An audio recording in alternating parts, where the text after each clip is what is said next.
police officer and his estranged wife have a fight in their bedroom. A shotgun goes off. He says it was suicide. Investigators said it was murder. There's only two people that know, and one can't speak with us. It took ballistics, a last will, and the physics of a shot cup pedal to tell what really happened in the bedroom that day. In the desolate beauty of northwest New Mexico, the city of Farmington is one of the few green spots. The streets are generally quiet. Traffic problems are usually handled by police on motorcycles. Paul Dunn used to be one of those officers. I loved my job. I always used to say there was only two things I was good at.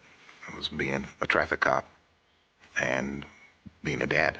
And I enjoyed most all the simplicity of being a motor cop because everything you do in accident investigation, accident reconstruction, is just math. Cliff Olam worked alongside Paul Dunn. He was a good motor officer, good police officer, took his job, real serious. Paul was married to Monica Sanchez Dunn, and together the couple had 2 children. She was singularly the most beautiful woman I'd ever seen in my life. But after several years of marriage, there were problems. Monica discovered Paul was having an affair with another woman, and the couple separated. Early on the morning of April 4th, 1994, Cliff Olam was on duty and heard a police radio call about a shooting at Paul and Monica's house.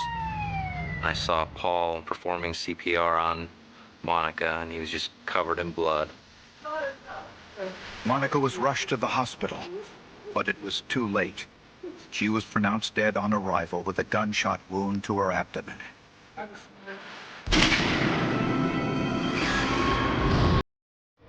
Paul told police he went to the house to have breakfast with his daughters. As he walked in, Monica was just about ready to leave for work. When they met, tempers flared. She said, "I'm filing charges on you." And I said, "What?" She said, "I'm filing charges on you for battery." And then she stormed off down through the living room and down the hallway and into the bedroom and slammed the bedroom door. Paul followed Monica to the bedroom. Paul said he picked her up, ran to the garage to drive her to the hospital, but he wasn't sure there was enough time. I felt her shudder, and I knew what that meant. His friends on the police force didn't believe the suicide story. I suppose anything's possible, but I always have that philosophy. There's only two people that know, and one can't speak with us. Investigators needed to analyze the forensic evidence in the bedroom to determine whether Paul's incredible story was true.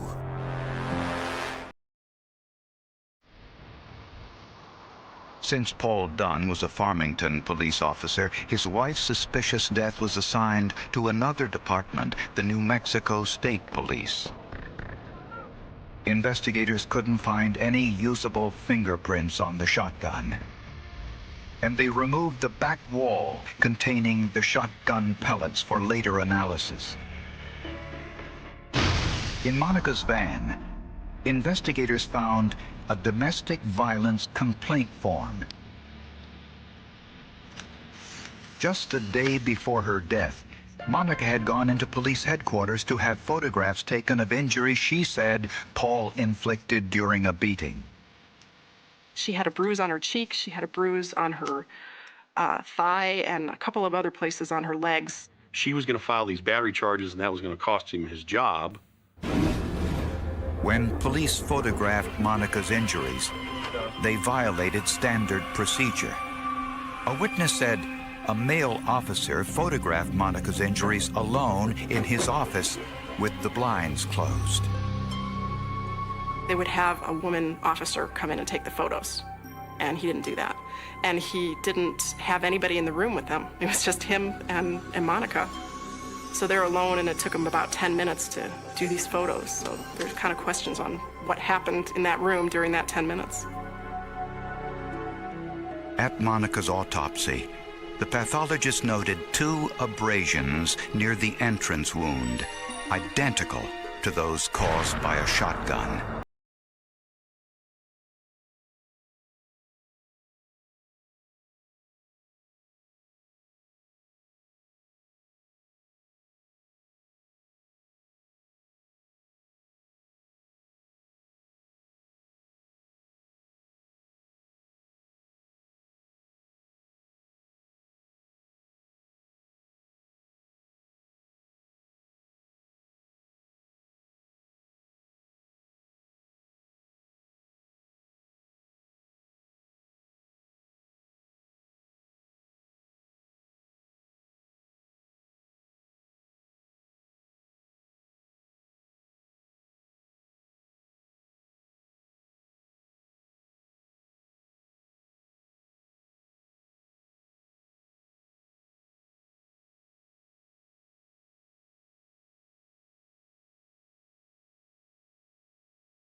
Officer engages in this kind of conduct. Since he was a police officer, he was separated from the rest of the prison population. I was locked up 23.5 hours a day, 7 days a week, for 8.5 months. I paced an X in the paint in the floor. The police department turned against him. Once he gets charged and once he's out of the group, then I think they pull ranks and stay together. Paul hired a family friend, Victor Titus, to defend him. Ironically, Titus had been a pallbearer at Monica's funeral, and he couldn't understand why the family asked him. I mean, they're very, very family-oriented, and they would have picked folks solely within the family. And it wasn't just me, but the other folks that were in the, as pallbearers as well, let me know that those are hand-chosen by Monica somehow. And it just didn't feel right. But how could Monica have chosen her pallbearers if she was dead? Titus suspected Monica had left a suicide note and that it had been withheld from the defense. At a pretrial hearing, Titus demanded to know whether a suicide note existed. Mr. Sanchez, Monica's father, was in the courtroom, and Judge Rich asked him directly. He stood up and said, "Yes, I have something at home in my file cabinet." Monica had given the note to a family member almost a month before her death. It named pallbearers for her funeral and designated who should get her belongings when she died. I now realize life isn't fair. Most of the time, it seems very cruel. Please tell the girls I love them very much. I know they will grieve. I'm really sorry about this. I just don't have any more strength or power to go on. Prosecutors said the note didn't say anything about suicide. It was Monica's last will and testament. Prosecutors refused to drop the case based on the forensic evidence. It would be left to a jury to decide whether Monica Dunn's death was a suicide or cold-blooded murder.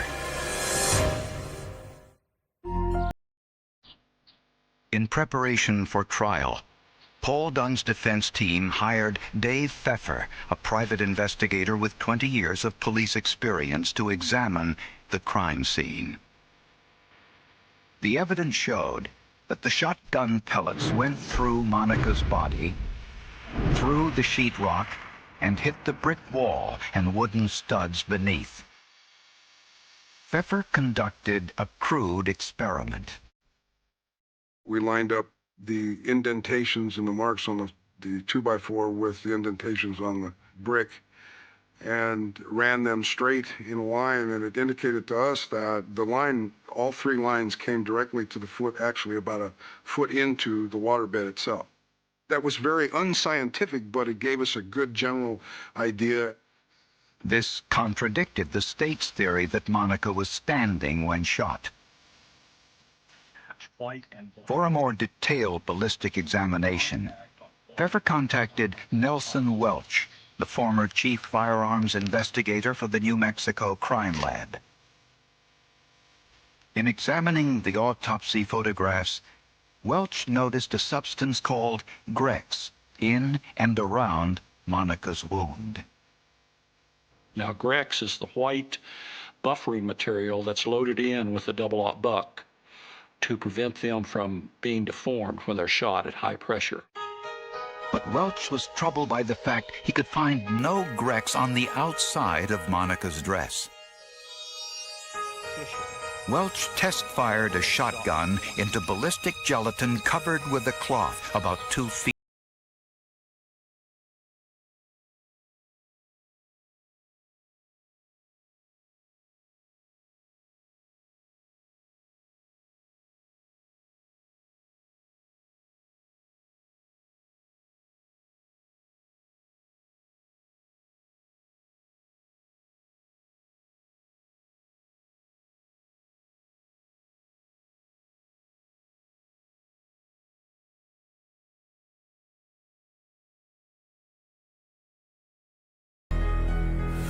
The absence of Grex on the outside of Monica's dress told Welch that the gun was pressed against Monica's abdomen and wasn't 2 feet away when fired. Dr. Martin Fackler, a career Army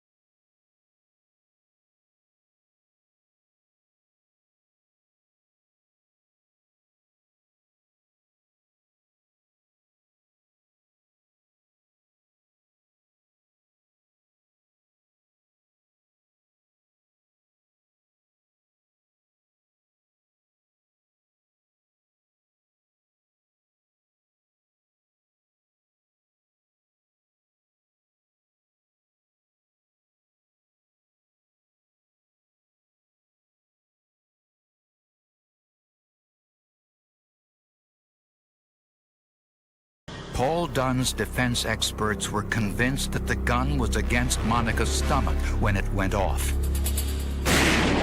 But regardless of the gun's position, they would still need to prove that Paul Dunn did not pull the trigger.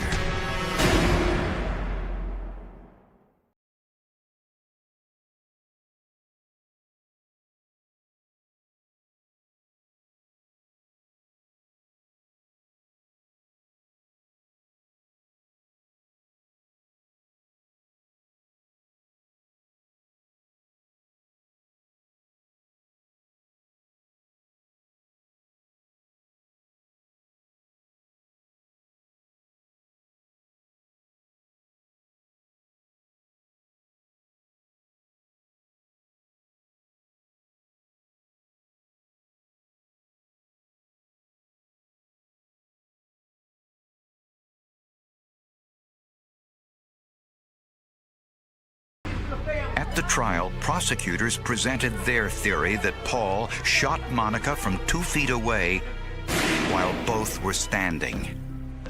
The defense presented a very different version of events.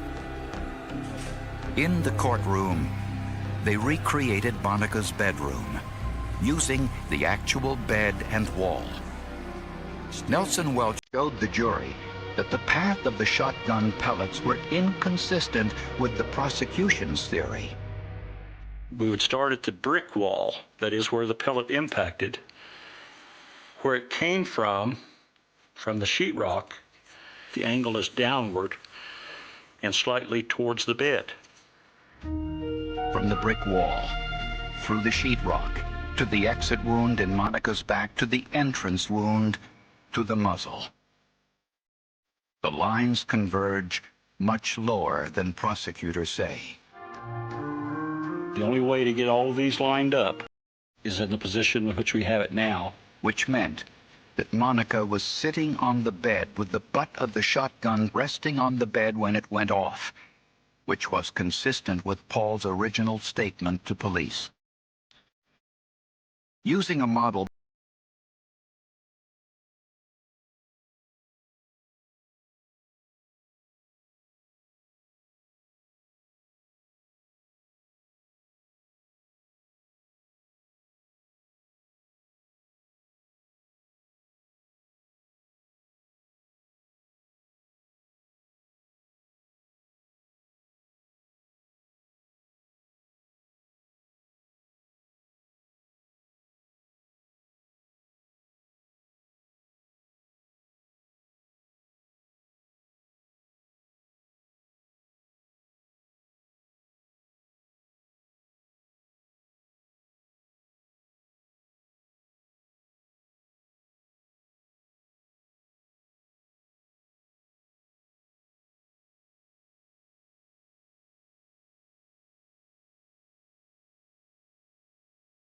contact.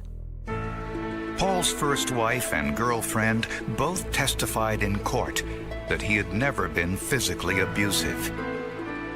The jury had to decide between two competing theories: whether Monica killed herself or whether Paul shot her standing 2 feet away.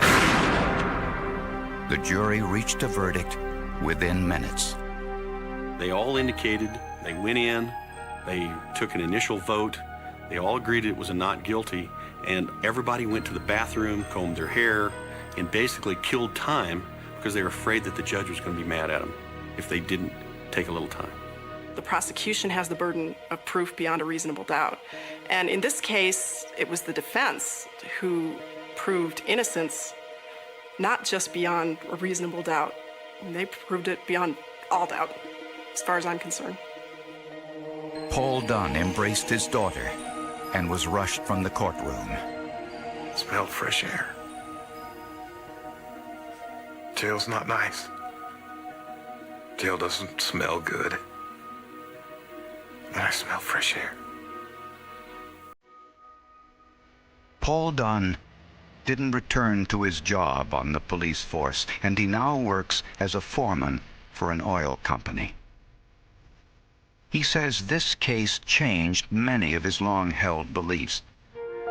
As a cop, he used to believe everyone in prison was guilty, and although he denies ever hitting his wife, he concedes his infidelity brought some of these problems on himself. You don't go to jail for singing too loud in church. You can bleep this out. Was I an asshole? Yeah. Am I proud of the person I was then? No. Did I know the difference? No. It's the mentality that police officers assume by the nature of the beast. The question remained, why did Monica commit suicide?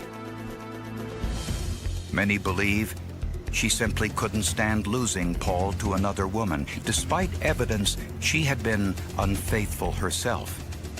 Medical records show Monica had an abortion during her marriage, long after Paul had a vasectomy. And now I'm going to tell you, I'm not going to malign the dead. It's not for me to judge.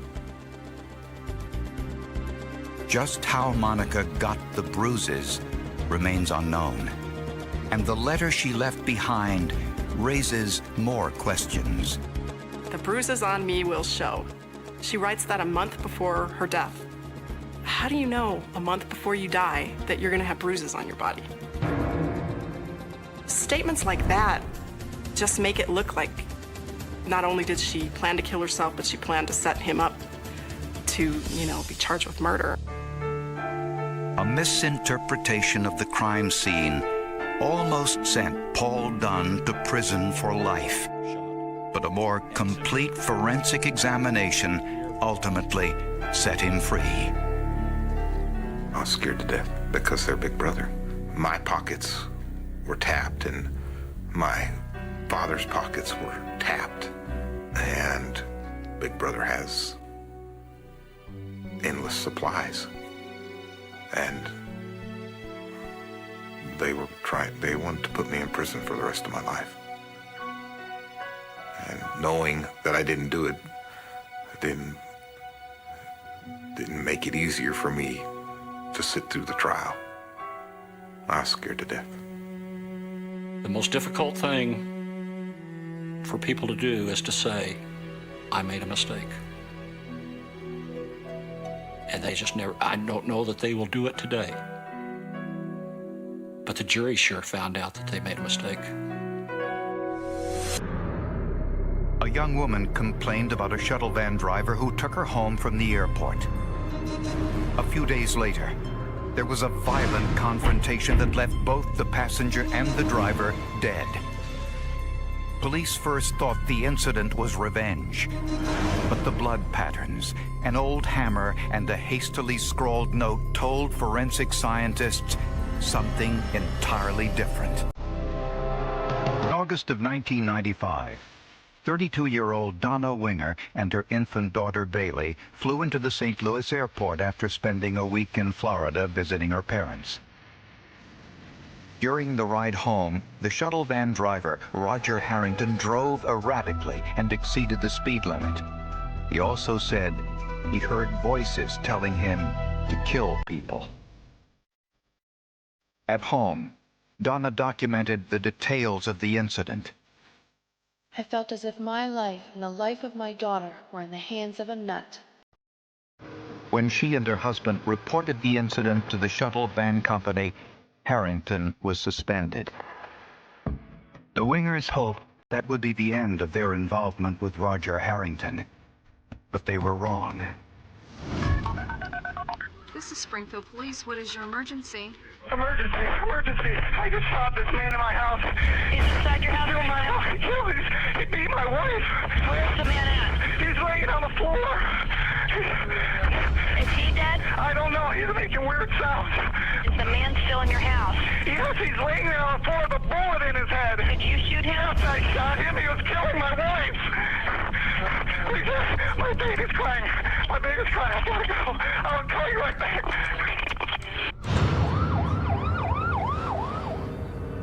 When police arrived, they found Donna Winger face down on the dining room floor. Roger Harrington lay a few feet away on his back. Paramedics rushed them to the hospital, where they were both pronounced dead on arrival. We all lost something in our hearts. And she lost a lifetime to be a mommy, a daughter, a sister, a friend. We've all lost. Everybody lost. Mark Winger told police he was in the basement when he heard a commotion upstairs. He grabbed his pistol, ran into the hallway, saw Harrington beating his wife with a hammer, and killed him. Mark blurted out, "This is the man that's been stalking my wife. This is the man who's been harassing my family." We did ask Mark why Roger would be over at his house on that day. Mark said that he had no idea. Police found Roger Harrington's car parked in front of the Winger house. Donna's handwritten account of what happened in the van with Harrington was on the refrigerator door. That was the one piece of evidence that Donna spoke to us through.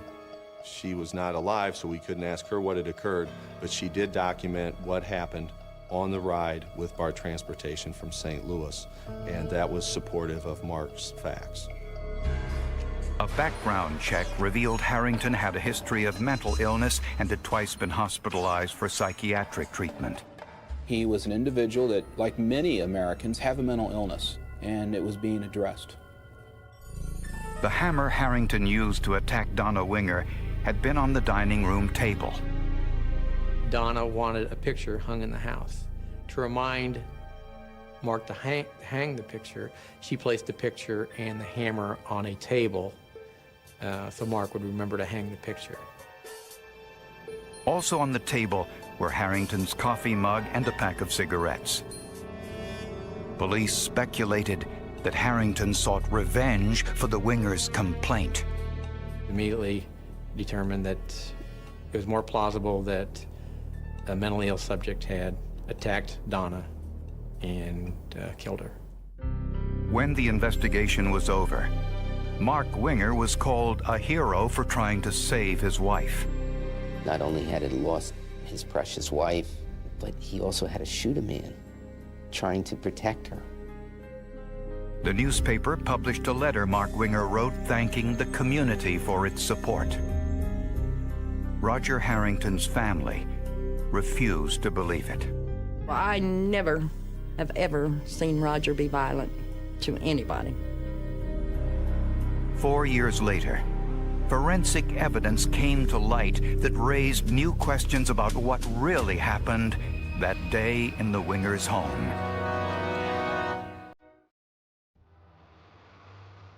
At Joe DiMaggio Children's Hospital in Hollywood, Florida, Donna Winger's family established a memorial playroom in her memory. We are making goodness from evil tonight.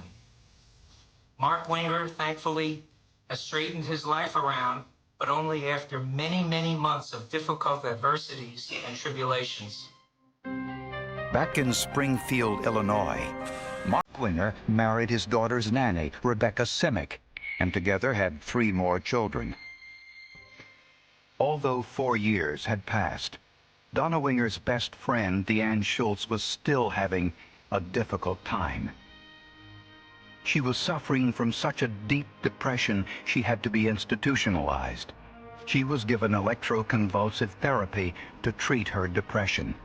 Probably the most extreme measure you can go to try to become well. She was on numerous medications for it. She was not getting any better. One day she tells her doctor, "This is what I know. This has been burdening me. This is what I know." The doctor says, "You've got to tell someone about this." Her story was devastating. Deanne told us that she had an affair with Mark Winger prior to and after the murders taking place. Deanne said her depression was caused by her suspicions about Donna's death. The motive was that he wanted out of the marriage, and Deanne was under the impression, because rings had been purchased, that at some point that they would be married. But after Donna's death, Mark didn't marry Deanne as she had hoped. Instead, he married his daughter's nanny. Mark obviously says she's making all this up. It's all fabricated, it's all a lie, and it's all just an effort to get back at him because they're no longer together. She is the jilted individual. Hotel receipts and telephone records confirmed Deanne's claims of the affair. And police were faced with another discrepancy. Mark Winger told police he had fired 2 shots into Roger Harrington, but a neighbor reported hearing a pause of perhaps 5 minutes in between the 2 shots. The recording of the 911 call Mark Winger made to police told a similar story. Is the man still in your house? Yes, he's laying there on the floor with a bullet in his head. He says there's a man in there and he has a bullet in his head on the 911 tape. If you listen to it, it's there, a bullet. In the background, you can hear a man moaning. Was it possible that while Mark was on the phone, he realized that Harrington was still alive, hung up, and then shot Harrington a second time? Lieutenant Doug Williamson always had nagging doubts about Mark Winger's story. But at the time, his superiors disagreed, and the case was closed. That day of the murder, and for at least several weeks, if not months, after the murder occurred, most people at the police department that were there on the scene thought that Mark's story was true. And Williamson was also bothered by the fact that paramedics found Donna Winger face down on the floor. If Mark cradled his wife in his arms, as he claimed, why would he put her face down? In the case file were 3 photographs of the crime scene shot before the victims were taken to the hospital. The bodies were not in the position Mark originally described. When you look at the pictures, Roger's head is facing the same direction as Donna's head. So it's not possible that he fell backwards, as Mark had repeatedly stated during interviews. The photographs of the death scene were never compared to the statements Winger had made to the police. And I thought they'll read my report and they'll find the pictures have been placed in evidence, and they'll find either that night or the next morning. But they never did. The final straw may have been the multi-million-dollar lawsuit Mark Winger filed against the transportation company that employed Roger Harrington. Police decided to reopen their investigation and called in some of the world's best forensic scientists to help.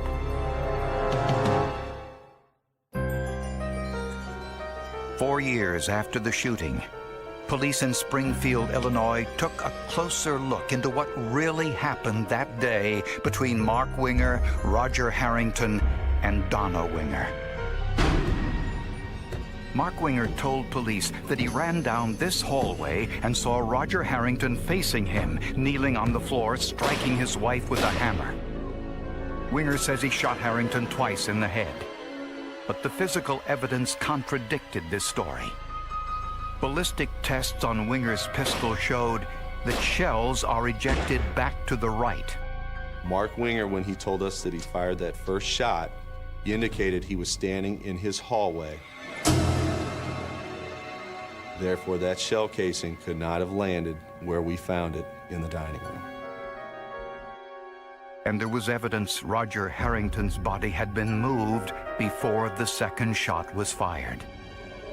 On the floor were 2 separate pools of Roger Harrington's blood. The smaller pool was where he was shot the first time. Later, he was turned over and shot again. That's where he was at rest the longest. In that larger pool of blood, what's in it? A bullet. A .45 caliber semi-automatic projectile. This was consistent with the next-door neighbor's story that she heard one shot, then a long pause before hearing a second shot. To analyze the blood spatter, police turned to world-renowned forensic bloodstain pattern analyst Tom Bevel. In the Winger case, we were taking the physical evidence and ultimately comparing it against the statements that were given by Mark Winger. First, if Roger Harrington had been striking Donna Winger, traces of Donna's blood would have been on his shirt. But the only blood on Harrington's shirt was his own. Second, Winger's story that Harrington fell backwards after he was shot was not only inconsistent with the crime scene photographs, it was physically impossible. He would literally have to either do a backflip or levitate or some sort of a circus act in order to get his feet pointing away from her body, as well as the length of his body, his height, also away from her. This is real life. This is not the movies. When you get shot, a lot of times when people get shot on the movies, in these very violent movies, people get blown backwards. Their whole body gets up and moves. Finally, the blood spatter evidence shows that whomever struck Donna Winger did so from an entirely different location than the one Mark described. When a person is hit with an object, it produces what is called cast-off blood spatter. Blood is being cast off in the direction that I'm swinging, and if there's a close enough object, it'll go, for example, to a wall, or if it's swinging hard enough, it may go to a ceiling. The cast-off blood spatter of Donna's blood on the walls and ceilings shows that Donna had walked down the hall towards the dining room, stopped, then turned towards the front door as if trying to get away, and was attacked from behind. A single, elongated, cast-off blood spatter of Donna's blood, identified as stain number 7, was on Mark Winger's right sleeve. Bevel says this proves Mark Winger was closer to Donna during the attack than he admitted. Which then makes it much more consistent that he is the person that is delivering the blows versus Harrington. And police found evidence that Mark Winger had invited Roger Harrington to come over to his house that day. Harrington's roommates told investigators that Mark Winger called Harrington at home, gave Harrington his address and the time for the meeting, 4:30. Corroborating that was a note found in Harrington's car with the Wingers' home address and the time, 4:30. Roger Harrington's family hoped that a court of law would vindicate their son and convict the man they always believed was responsible for Donna Winger's death. I believe that Mark Winger is a cold, calculated, arrogant individual who thought he could outsmart everyone, and he was unable to do so.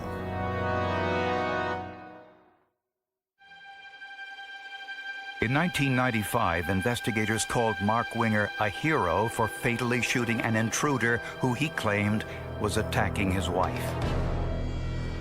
4 years later, there was a dramatic change of opinion, and Mark Winger was charged with the murder of both Roger Harrington and his own wife, Donna. This is exactly the sort of a plot that a fiction writer would love to work up. As is often said, reality is stranger than fiction, and in this case, I'd almost say that fits the bill. The motive was partially financial. Donna had $200,000 worth of life insurance, and Mark was suing the shuttle bus company as well. He made the mistake of being just a little too greedy. He had the perfect crime, and he blew it because he wanted to press forward and see if he can get more money. And Mark's mistress, Deanne Schultz, told prosecutors that Mark no longer wanted Donna as his wife. Donna's bizarre trip with shuttle van driver Roger Harrington gave Mark the perfect setup he needed to commit murder. According to Deanne, as soon as Mark got the story about the trip, he knew that was the guy, and then set things in motion to get him inside his house. After Harrington was suspended from his job, the evidence shows that Mark called Harrington, inviting him over to discuss the matter with the hope of settling it amicably. Hello? Harrington showed up at 4:30, the time he wrote on his note, and walked in with his coffee cup and cigarettes. These are hardly the weapons of a psychotic killer. Prosecutors believe Mark Winger walked Harrington to the refrigerator, possibly to see Donna's note. Mark then pulled the gun, ordered Harrington to his knees, and fired a single shot into his head. The next-door neighbor heard that shot. So did Donna Winger. She turned towards the front door. Mark hit her with a hammer, causing the cast-off blood spatter in an area inconsistent with his statement to police. Then Winger called 911. Is the man still in your house? Yes, he's laying there on the floor with a bullet in his head. Did you shoot him? Yes, I shot him. He was killing my wife. But during the call, Winger realized Harrington was still alive. My baby's crying. My baby's crying. I gotta go. I'll call you right back. Instead of going to his daughter's room, Winger turned Harrington over and shot him a second time. The neighbor heard this second shot 5 minutes after the first one. He finished him off. He executed him. On both occasions, he shot him in the head both times. But that last one ensured that Roger Harrington did not survive. I also have a woman. Moments later, the dispatcher called back. Yes, what? Hello? Winger? Yes, yes. This is the police department. We've got officers en route. I need to know what's going on there. My wife is dying on the floor. Wait, is she still alive? I think so. The police photographs taken as paramedics arrived showed Roger Harrington's feet pointed in the same direction as Donna's, inconsistent with her husband's story. A picture's worth 1,000 words. It shows the 1,000 words Mark gave us aren't correct. They're a lie. Although Mark Winger maintained his innocence, he was tried and convicted of the 2 murders and sentenced to life in prison without parole. The forensic evidence proved Roger Harrington was not a killer, but an innocent victim caught in the middle of a diabolical scheme of murder. The forensics are absolutely crucial. Roger has been the villain, and Mark has been the hero. And now we come to find out that Harrington's name has been unjustifiably smeared. Roger was not a violent individual. He was not a homicidal maniac, as Mark tried to portray him. He was an individual that, like many Americans, have a mental illness, or had a mental illness, and it was being addressed. They cleared his name, but like they said that we buried him a murderer.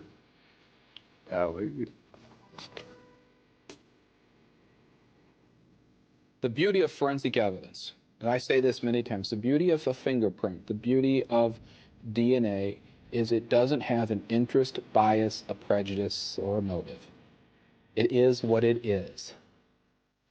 And that constant of the forensics in this case showed the other evidence for what it was. It let it be a building block to show the judge and the jury, our community, what happened.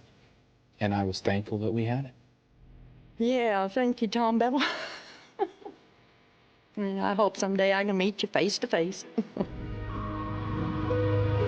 The photograph was hidden for 37 years.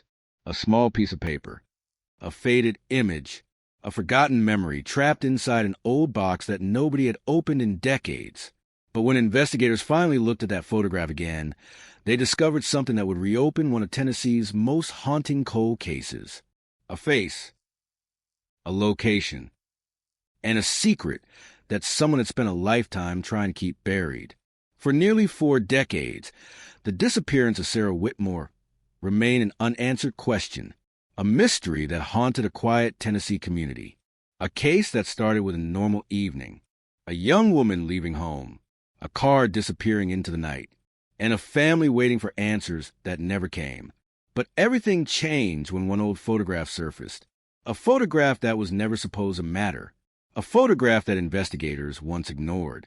A photograph that would eventually lead them directly to the person they had been searching for all along. The story began in the autumn of 1986. A small Tennessee town surrounded by forests, empty roads, and quiet neighborhoods where people believed they knew each other. It was the kind of place where strangers stood out, where neighbors noticed unusual cars, where everyone remembered familiar faces, until one night changed everything. Sarah Whitmore was 26 years old. She was known as someone who brought energy into every room. Friends described her as intelligent, independent, and full of plans for the future. She worked at a local accounting office. She had recently started thinking about moving to a bigger city. She had dreams. She had goals. And according to everyone who knew her, she had no reason to disappear. On the evening of October 14th, 1986, Sarah left work later than usual. Several co-workers remembered seeing her gather her belongings before walking toward the parking lot. Nothing seemed unusual. No argument. No fear. No warning signs. Just another ordinary evening. But that would be the last time anyone would see her alive. Her vehicle was discovered 2 days later on a remote road outside town. The driver's door was unlocked. The keys were missing. Her personal belongings were still inside. Her purse. Her identification. Her jacket. Everything except Sarah. The discovery immediately changed the investigation. Police knew this was not a simple missing person case. Something had happened. The question was what? Investigators searched the area surrounding the vehicle. They walked through fields. They examined nearby roads. They questioned residents. They followed every possible lead. But the Tennessee landscape gave them almost nothing. No witnesses. No clear suspect. No explanation. The case quickly became one of the most frustrating investigations the department had ever faced. The first weeks were filled with activity. Detectives worked long hours. Search teams covered miles of land. Volunteers joined the effort.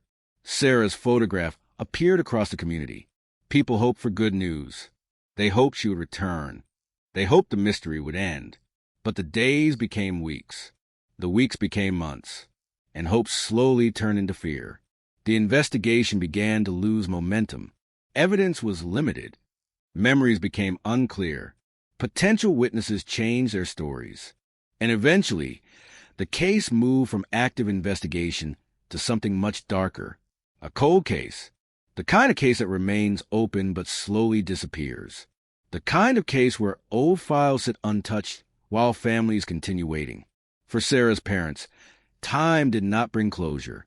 Every year, they returned to the same questions. Where did she go? Who was responsible? Why did someone take her away? The community remembered, but the answers remained hidden. Then, decades later, something unexpected happened. A retired investigator, reviewing old files, discovered a reference to a photograph taken shortly before Sarah disappeared. At first, it seemed meaningless, just another image among thousands of forgotten pieces of evidence. But when investigators examined it more closely, they noticed something unusual. In the background, near the edge of the frame, was a person. Someone nobody had identified in 1986. Someone who had never been questioned. Someone who may have held the answer all along. The photograph became the center of a new investigation. Modern technology allowed experts to enhance details that were impossible to see decades earlier. The image was cleaned, analyzed, studied, and slowly, the hidden details began to emerge. The person in the photograph became clearer. The location became more important. And investigators realized something shocking.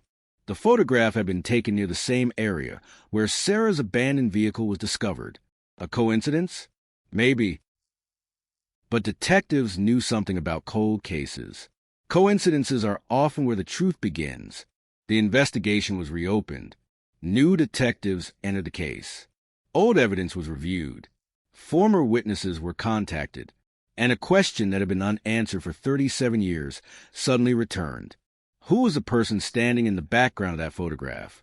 Because if investigators could identify that person, they might finally discover what happened to Sarah Whitmore. The forgotten photograph had opened a door, and behind that door was a mystery that had been waiting since 1986. The photograph changed everything. For 37 years, it had been nothing more than an old image sitting inside a forgotten evidence file. A picture taken at the wrong time, in the wrong place. A detail that investigators in 1986 never realized would become the key to solving one of Tennessee's most mysterious cold cases. But when modern investigators looked again, they saw something that had been invisible before. They saw connection. The person in the background was not just a random stranger.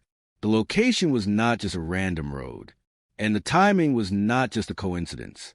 The photograph had been taken only days before Sarah Whitmore disappeared. Now detectives had a question that had haunted them from the beginning. Who was standing there? The first challenge was identifying the person. The photograph was old. The quality was poor. The image had been damaged by time. But forensic specialists used new enhancement technology to recover details that had been impossible to see decades earlier. They adjusted the image. They examined shadows. They analyzed clothing. They studied the shape of the person's face. Slowly, the unknown figure became clearer. A man, standing near a vehicle, watching something outside the frame. Someone who appeared to have no reason to be there. Investigators compared the photograph with old records from 1986. They searched through names, addresses, employment records, anyone connected to the area around the time Sarah vanished. Then they found a name that immediately caught their attention. Michael Callahan, a local mechanic who had lived near the road where Sarah's vehicle was discovered. In 1986, Michael was 31 years old. He owned a small repair shop outside town. People who knew him described him as quiet, helpful, someone who kept to himself. At first glance, there was nothing suspicious. No criminal history. No obvious connection. No reason investigators in 1986 would have focused on him. But the new investigation revealed something different. Michael Callahan had been photographed near the location before Sarah disappeared. And according to old records, he was one of the last people known to have seen her vehicle. That information changed the direction of the case. Detectives returned to the original investigation files. They discovered that Michael's name had appeared once before. A small mention. A short interview. A detail buried inside hundreds of pages. In 1986, investigators had spoken with him briefly. He told police he had seen nothing unusual. He said he had no idea what happened to Sarah. The interview ended. The lead disappeared. The file was closed. But now, 37 years later, detectives looked at that conversation differently, because one question remained. Why was Michael Callahan near Sarah's vehicle location before she disappeared? The new cold case team began reconstructing his movements. They looked at his life in 1986, his job, his relationships, his daily routine. And slowly, small inconsistencies began appearing. Not obvious lies, not dramatic contradictions, small details. The kind of details that often hide inside old investigations. A missing hour, an unexplained trip, a conversation nobody remembered until detectives asked again. The team contacted people who knew Michael at the time. Many were surprised to hear his name connected to the case. They remembered him as a normal person, someone who blended into the community. But investigators knew something important. The people who commit crimes do not always look dangerous. Sometimes they look ordinary. Sometimes they're the person nobody suspects. One former employee at Michael's repair shop remembered something strange from October 1986. A few days after Sarah disappeared, Michael suddenly closed the shop. No explanation. No warning. He told people he needed time away. At the time, nobody questioned it. People take breaks. People have personal problems. But when detectives reviewed the timeline, the timing became significant. Sarah disappeared. Michael left town briefly. Then he returned. And nobody ever connected those events. Until now. Investigators also discovered another forgotten detail. A photograph taken by a local newspaper photographer during a community search. The photographer had been documenting volunteers looking for Sarah. The image was never published. It remained in an archive, and when detectives examined it, they found something unexpected. In the background was the same vehicle connected to Michael Callahan, a vehicle that had never been mentioned in the original investigation, a vehicle parked close to the search area, a vehicle that appeared again and again throughout the case. The investigation was gaining momentum, but detectives knew they needed more than photographs. They needed evidence, physical proof, something that could connect Michael directly to Sarah's disappearance. They reopened the evidence room. Old boxes were removed. Old reports were reviewed. Every item connected to the case was examined again. And then forensic experts discovered something shocking. A piece of evidence collected in 1986 had never been fully analyzed. A small object recovered near Sarah's abandoned vehicle. At the time, technology was limited. The evidence was stored away, forgotten, waiting. Now, decades later, investigators had the ability to examine it. The results created immediate attention, because the evidence showed something nobody expected. Someone else had been inside Sarah's vehicle. Someone had left behind traces, and those traces did not match Sarah. The investigation that had been silent for nearly 4 decades was suddenly alive again. The old photograph had opened the door. The forgotten evidence had pushed it wider. And Michael Callahan was no longer just a person connected to the past. He was becoming the center of the mystery. But investigators still needed to answer the most important question. What happened on the night Sarah Whitmore disappeared? Because the photograph could show where someone was. Evidence could show who had been near the vehicle. But only one thing could reveal the truth: the final moments before Sarah vanished. And those moments were still hidden somewhere inside the events of October 14th, 1986. The night Sarah Whitmore disappeared had remained frozen in time for 37 years. October 14th, 1986. A date written inside an old police report. A date printed on missing person posters. A date that Sarah's family never stopped remembering. For investigators, it was a final point in a timeline they had never been able to complete.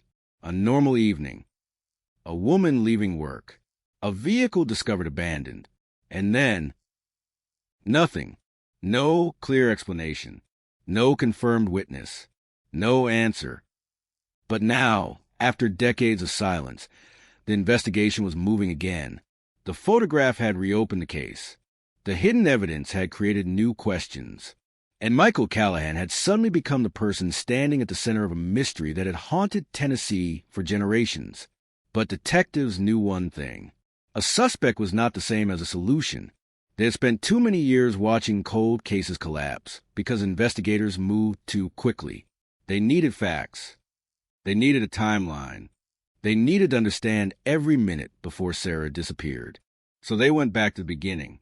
They rebuilt October 14th, 1986. Hour by hour. Minute by minute. The last confirmed sighting of Sarah happened shortly after 6:30 p.m. Co-workers remember her walking through the office parking lot. She was carrying her bag. She was holding a folder of documents. She appeared calm, normal. Nothing suggested that anything was wrong. One co-worker remembered Sarah mentioning that she had plans later that evening. She did not say exactly what those plans were. She only said she needed to meet someone. That sentence had been documented in the original investigation, but at the time, detectives had no way to understand its importance. Now, 37 years later, investigators looked at those words again. Meet someone. Those two words changed the entire direction of the case. Because Sarah was not randomly taken. She was likely meeting someone she knew. Someone she trusted, someone who did not immediately appear dangerous. Detectives began reviewing Sarah's personal life. They looked at friendships, relationships, work connections, every person who had been close to her before she disappeared. And one name kept appearing: Michael Callahan.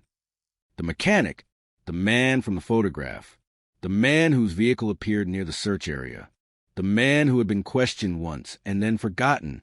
Investigators discovered that Sarah had visited Michael's repair shop several times in the months before she vanished.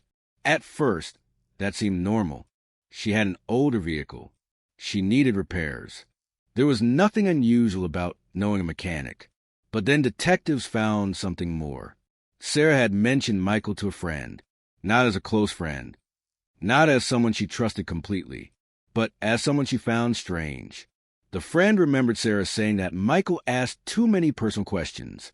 Questions about where she went, who she spent time with, what time she usually left work. At the time, Sarah did not consider it dangerous. Many people are simply curious. Many people are simply awkward. But investigators looking backward saw something different. They saw warning signs, small moments that had been ignored because nobody knew what they would become. The cold case team continued digging into Michael Callahan's background. They discovered he had moved several times after Sarah disappeared. Not unusual by itself. People move. People change jobs. People start new lives. But the timing caught investigators' attention. Within months of Sarah's disappearance, Michael closed his repair shop. He sold equipment. He left the area. And he rarely returned. It looked less like a normal life change, and more like someone trying to separate himself from a place where questions remained. But investigators still needed proof. They needed something stronger than suspicion. They searched for witnesses who had never been interviewed, people who had been overlooked, people who saw something but did not realize its importance. One of those witnesses was a former gas station employee named Daniel Brooks. In 1986, Daniel worked a night shift at a station near the road where Sarah's vehicle was later found. When detectives contacted him decades later, he immediately remembered the night, not because he saw a crime, but because of something unusual. A vehicle parked near the station, a dark-colored truck, a man standing beside it, someone who looked nervous. Daniel had originally told investigators that he saw nothing important, but when detectives showed him the old photograph, his memory changed. The man in the photograph, the truck, the location, everything matched. Daniel identified Michael Callahan. The case took another major turn, because now investigators had a witness placing Michael near the area around the time Sarah disappeared. The evidence was no longer just a photograph. It was a pattern. The photograph, the vehicle, the witness, the timeline. Each piece strengthened the next. Meanwhile, forensic experts continued examining the old evidence from Sarah's vehicle. The vehicle had been stored for decades, a time capsule from 1986. Inside it were traces of a moment nobody understood. Experts discovered that someone had attempted to clean certain areas. Not perfectly, not professionally, but enough to suggest someone wanted to remove something. The discovery shocked investigators, because whoever had been inside the vehicle believed they had succeeded. They believed the evidence was gone. They believed time had destroyed everything. But time had done the opposite. It preserved the clues. The forensic team analyzed the recovered materials. They found partial fingerprints, tiny traces, evidence that could not be identified in 1986. But modern technology changed the possibilities. The results were not immediate. The process took weeks. Every test had to be confirmed. Every result had to be verified, because investigators knew the weight of what they were doing. They were not just solving an old case. They were reopening the final chapter of someone's life. Sarah's family followed every update. For decades, they had heard promises before. They had seen investigations begin and disappear. They had watched hope rise and fall. But this time felt different, because this time there was something new. Not a rumor, not a theory. Evidence. The old photograph had created a path, and investigators were following it. Then came another discovery. A forgotten storage unit connected to Michael Callahan. Inside were personal items from the 1980s, old documents, old photographs, old belongings that appeared untouched for decades. At first, investigators found nothing unusual, but then they discovered a second photograph. A photograph taken only days after Sarah disappeared. A photograph that showed something impossible. Something that made detectives realize the original investigation had missed a crucial detail, because in the background of that image was another clue, a clue that connected Michael Callahan to Sarah's final moments. And after 37 years of silence, the case was about to reveal its darkest secret. The second photograph changed the entire investigation. For 37 years, detectives believed they were chasing a mystery built from missing pieces. A disappearance with no clear beginning, no clear ending, no final explanation. But now, hidden inside an old storage unit, investigators had discovered another piece of the story, another image, another moment frozen in time. And this photograph was different. It did not simply show a location. It showed a connection between Michael Callahan and the night Sarah Whitmore disappeared. The photograph was carefully placed inside an evidence bag. Investigators studied every detail, the date, the background, the objects visible around the scene. At first glance, it looked like an ordinary picture. A man standing near a vehicle, a quiet road, nothing unusual. But then forensic specialists enhanced the image, and what they discovered caused the entire cold case team to stop. In the background was Sarah Whitmore's vehicle, the same vehicle found abandoned days after she vanished, the same vehicle that had become the symbol of a 37-year-old mystery. And standing near it was Michael Callahan, the The man who had spent decades claiming he knew nothing. The man who had been treated as a minor witness in 1986. The man who had disappeared from investigators' attention. Now he was standing inside the evidence, not as a possibility, not as a theory, but as a person connected directly to the final known location of Sarah's vehicle. The photograph created a new wave of questions. Why had Michael never mentioned being near Sarah's vehicle? Why did he hide the existence of the photograph? And who had taken the picture? Investigators immediately began tracing the origin of the image. They discovered it came from Michael's personal collection, a collection stored away for decades, a collection nobody knew existed. That discovery was disturbing, because if Michael had photographs connected to Sarah's disappearance, why had they never been provided to police? The answer seemed simple. Someone had chosen silence, and detectives wanted to know why. They returned to Michael's original statement from 1986. They compared every word, every answer, every detail. At the time, Michael told investigators he had no connection to Sarah beyond repairing her vehicle. He claimed he last saw her weeks before she disappeared. He claimed he was nowhere near the area that night. He claimed he had no idea where her vehicle was found. But the photograph created a direct contradiction, because the image suggested otherwise. The investigators now had a timeline that placed Michael closer to Sarah than he admitted. The cold case team began rebuilding Michael's movements during the days surrounding October 14th, 1986. They discovered something strange. Michael had told friends he spent the evening working at his repair shop, but business records showed the shop closed earlier than usual. There were no customers, no employees, no witnesses who could confirm his story. For nearly 3 hours that night, Michael's location was unknown. 3 hours. A small gap. But in a cold case, small gaps can become the place where the truth hides. Detectives searched deeper. They interviewed former neighbors.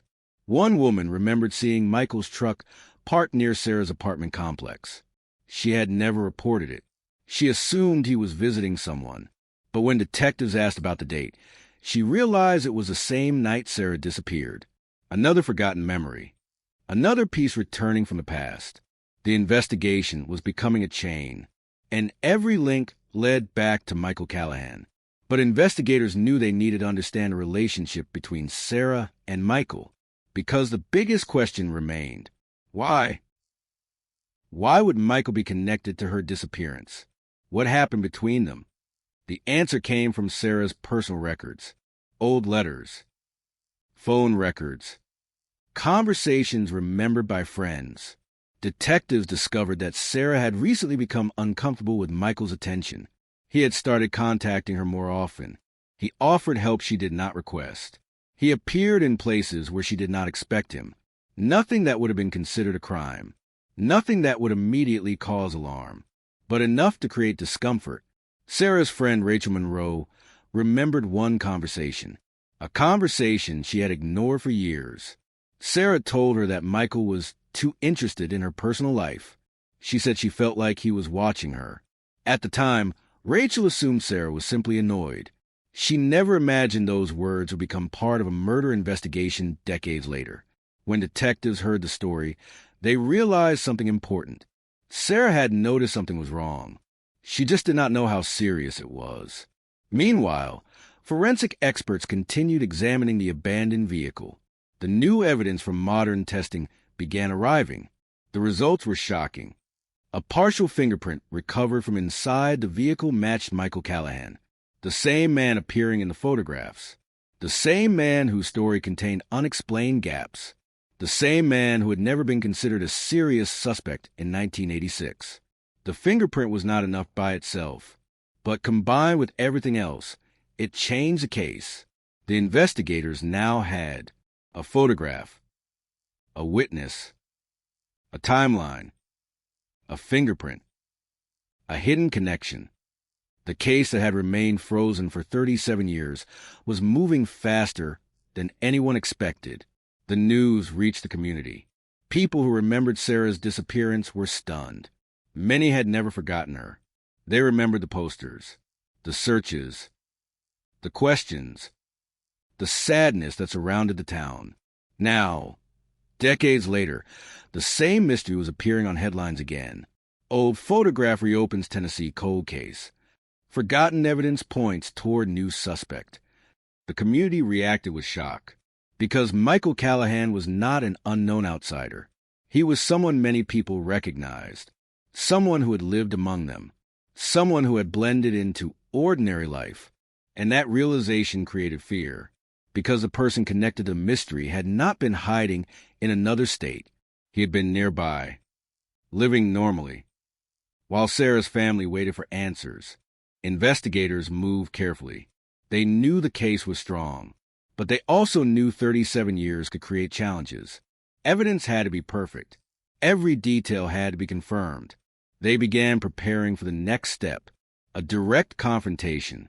But before they could approach Michael, detectives discovered one more piece of information, a final photograph. A photograph taken on the exact night Sarah disappeared.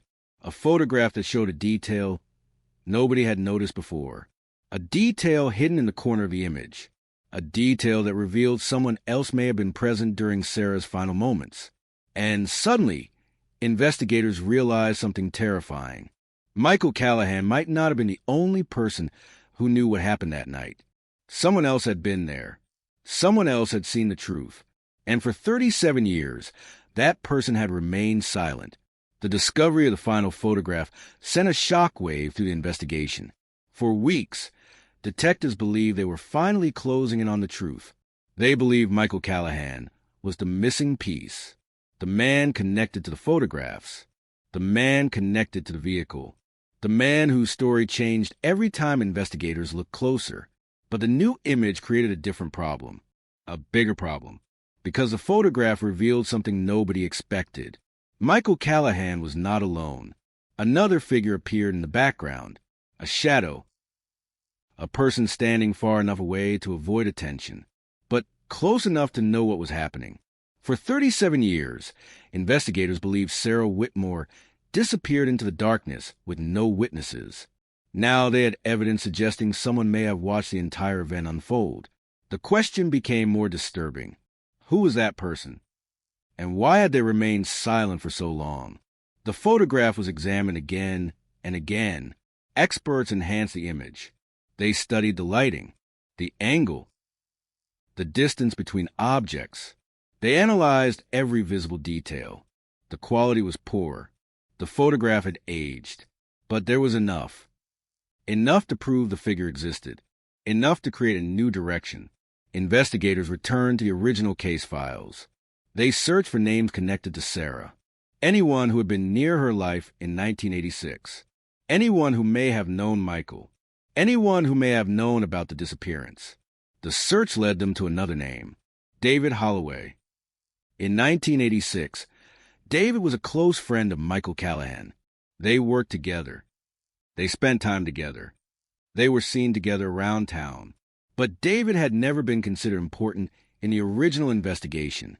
His name appeared only once. A short interview. A few simple answers. Nothing suspicious. Nothing memorable. Until now. Because when detectives compared old photographs with the newly discovered image, they noticed something. The person in the background had a similar height, similar build, similar clothing style. And suddenly, another possibility appeared. What if David Holloway knew more than he admitted? Investigators contacted him. At first, David was cooperative. He agreed to answer questions. He said he was surprised the case had been reopened. He claimed he had nothing to do with Sarah's disappearance. But detectives noticed something, a hesitation, a pause whenever Michael's name was mentioned, a change in his voice when they asked about the night Sarah vanished. Those small reactions mattered, because after 37 years, investigators were not only listening to words, they were studying what people avoided saying. David told detectives he barely remembered October 14th, 1986. He said it was too long ago. He said many details had disappeared from his memory, but then investigators showed him the photograph. The reaction was immediate. He became silent, not confused, not surprised. Silent. The kind of silence detectives recognize. The silence of someone seeing something they hoped would never return. The interview changed direction. Detectives asked one question. Why were you there? David looked at the photograph. Then he looked away. For several seconds, nobody spoke. Finally, he answered. He said he was not involved. But he admitted something important. He had seen Michael with Sarah that night. A statement that completely changed the case. For 37 years, investigators believed Sarah disappeared after leaving work. Now, they had a witness placing her with Michael. David explained that he saw them near the road outside town. He said Sarah appeared upset. He said Michael was arguing with her. But he claimed he left before anything happened. Detectives asked why he never reported this. The answer was simple. Fear. David said he was afraid of Michael. He claimed Michael threatened him. He claimed Michael told him to forget what he saw. And for decades, David did exactly that. He stayed silent. He built a new life. He tried to bury the memory. But the photograph brought everything back. The investigation now had a new challenge. Was David a witness? Or was he involved? Detectives could not ignore the possibility, because silence can mean many things. Fear, guilt, protection, or complicity. They began examining David's history. They looked at his movements after 1986. They reviewed financial records. They checked old addresses. They searched for any connection between David and the evidence. What they found surprised them. David had moved away from Tennessee shortly after Sarah disappeared, almost the same time Michael left. 2 men connected to the case. 2 sudden changes. 2 unexplained decisions. The investigators realized they might not be dealing with one person hiding a secret. They might be dealing with 2. The cold case had become even more complicated. Meanwhile, forensic teams continued analyzing the photographs. They discovered something else hidden inside the image, a reflection. Small, almost impossible to notice, but visible under enhancement. The reflection appeared on the side of Sarah's vehicle. A person standing near the driver's door. A person whose position suggested they were not just passing by. They were involved. Experts compared the reflection with the photograph. The result was disturbing. The person in the reflection appeared to be David Holloway. The investigation had now reached a critical point. 2 men. 1 disappearance. 1 vehicle. 1 photograph that connected them both. But investigators still needed to understand the events of that night. What happened after Sarah left work? Where was she taken? Who moved her vehicle? And why did 2 people spend 37 years protecting the same secret? The answers began to emerge when detectives uncovered one final piece of forgotten evidence. A recording. An old voicemail saved on a damaged tape. A message that had been collected during the original investigation, but never fully examined. The audio quality was poor. The voice was unclear. But one sentence could still be heard. A sentence recorded only hours before Sarah vanished. And when investigators heard the words, they realized the entire case had been built around the wrong assumption. Because Sarah had not disappeared randomly. She had been trying to warn someone, and that warning had been captured, hidden for decades, waiting for someone to finally listen. The old recording sat untouched for nearly 4 decades. A small cassette tape. A forgotten piece of evidence stored inside a box filled with reports, photographs, and handwritten notes from 1986. For years, it had been considered useless. The audio quality was too poor. The voice was too unclear. The technology available at the time could not recover enough information, so investigators moved on. The tape disappeared into the endless collection of unanswered questions surrounding Sarah Whitmore's disappearance. But 37 years later, the cold case team decided to try again, because after the discovery of the photographs, nothing connected to Sarah's case could be ignored anymore. Every detail mattered. Every forgotten piece had the potential to change everything. The investigators sent the recording to forensic audio specialists. The process was slow. The original tape had deteriorated. Background noise covered the voice. Parts of the recording were damaged. But modern technology could do what investigators in 1986 could never do. It could separate sound, remove interference, bring hidden words back from the past. And when the enhanced audio was finally ready, detectives gathered around a speaker inside the investigation room. Nobody knew what they were about to hear. The recording began with static, a low electronic noise, then a voice. Sarah. Her voice. Recorded only hours before she disappeared. The room became silent, because after 37 years, Sarah Whitmore was speaking again. The message was not long, only a few seconds. But those seconds changed the direction of the entire investigation. Sarah sounded nervous, not terrified, not panicked, but uncomfortable, like someone who knew something was wrong. The first sentence was difficult to understand, but the forensic team recovered enough. Sarah mentioned Michael. She mentioned meeting him. And then she said something that made investigators freeze. He knows where I'm going. A simple sentence, but a terrifying one, because it suggested Sarah already felt watched. She already knew Michael was involved in her life in a way that made her uncomfortable. The recording continued. Sarah said she was going to meet someone she believed could help, but she never completed the message. The recording ended suddenly. No goodbye. No explanation. Just silence. For detectives, the meaning was clear.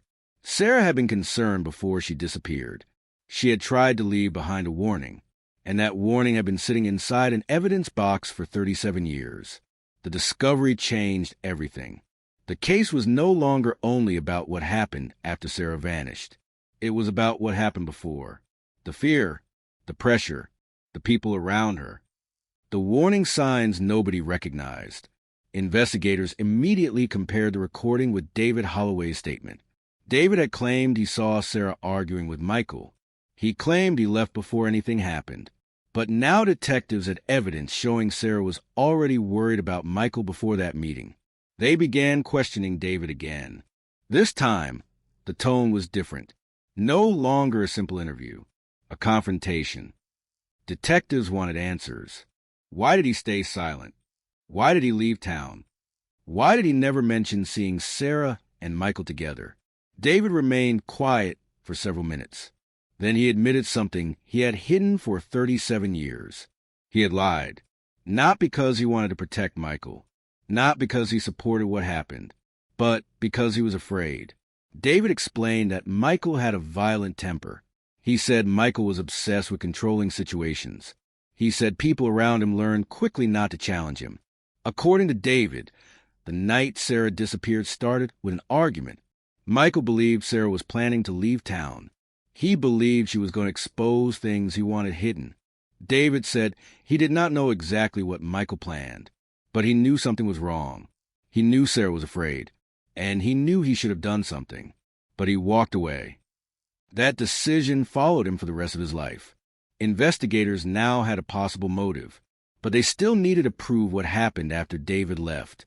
They returned to the abandoned vehicle, the place where the mystery began. Forensic experts examined every inch again. The new information changed how they viewed the evidence. They were no longer searching randomly. They were looking for a confirmation.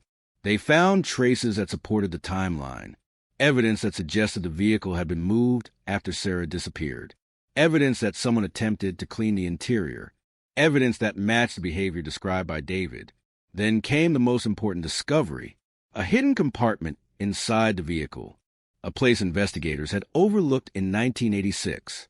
Inside was an old piece of jewelry, Sarah's, a necklace she was known to wear. The discovery shocked the team, because it proved something investigators had suspected. Sarah had been inside that vehicle after she disappeared from public view. The vehicle was not just abandoned. It was part of the final moments of her story. The investigation accelerated. Search warrants were issued. Michael Callahan's old property records were reviewed.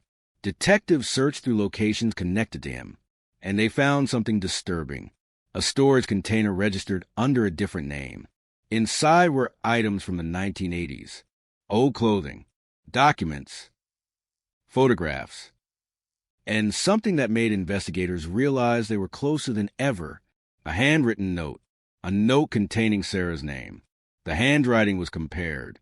The date was examined. And the results created another shock. The note had been written after Sarah disappeared. The discovery suggested Michael had kept something connected to her for decades. Not destroyed. Not forgotten. Kept as if some part of the truth remained with him. The case that had once been a mystery was now becoming a confrontation. Investigators had the photographs, the witness, the recording, the forensic evidence, the timeline. But one question remained. Where was Sarah? Because finding the person responsible was only part of the truth. The family still needed the answer they had waited 37 years to hear. What happened to Sarah Whitmore after she disappeared? And that answer was hidden somewhere in the final secret Michael Callahan had protected all these years. A secret buried beneath decades of silence. A secret that investigators were finally ready to uncover. The search for Sarah Whitmore had entered a new and terrifying stage. For 37 years, investigators had searched for a person. Now they were searching for the truth hidden behind a carefully constructed lie. The old photograph, the recovered recording, the forgotten evidence. Everything was pointing toward one conclusion. Sarah had not simply vanished. Someone had made sure she disappeared. And now detectives believed that someone had spent decades protecting the secret. The question was no longer whether Michael Callahan knew something. The question was how much he had hidden. Investigators returned to Michael's past.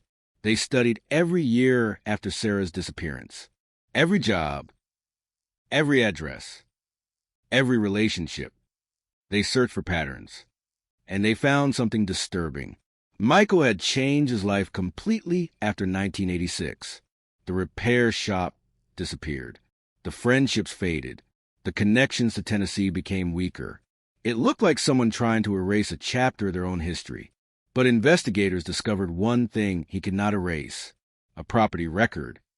A piece of land outside town that Michael had purchased shortly after Sarah vanished. At the time, nobody thought anything of it.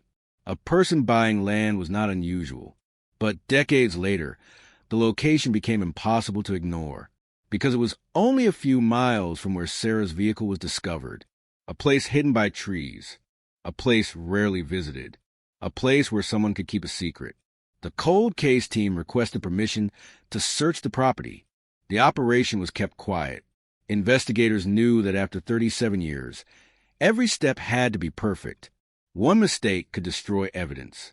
One careless move could reveal their investigation. Early one morning, detectives arrived at the location. The property looked abandoned. Overgrown vegetation covered the ground. Old structures stood damaged by time. The kind of place people stopped noticing. But investigators noticed everything. They searched carefully. Every room. Every corner. Every place where something could have been hidden. At first, they found nothing. Only dust. Old tools. Broken equipment. Nothing connected to Sarah. But then, one investigator noticed something unusual. A section of ground near an old storage building looked different. The soil was uneven. The area appeared disturbed. A place where something had been moved. The team began examining the location. And what they found beneath the surface shocked everyone. A small metal box. Old. Rusting. Sealed shut. Inside were personal items. Photographs. Letters. Documents. And one item that immediately changed the investigation: Sarah's missing necklace. The same necklace found in records from 1986. The same necklace her family had searched for decades. The discovery was devastating, because it confirmed what investigators feared. Sarah had been at the property, the place Michael never mentioned, the place hidden from investigators for 37 years.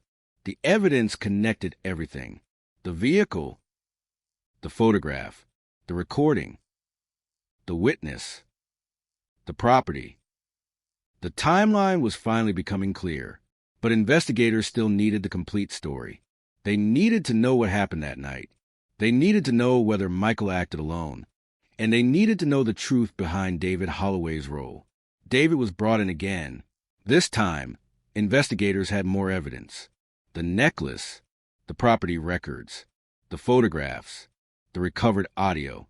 They placed everything on the table. David looked at the evidence for a long time. Then he finally broke his silence. He admitted he had known about the property.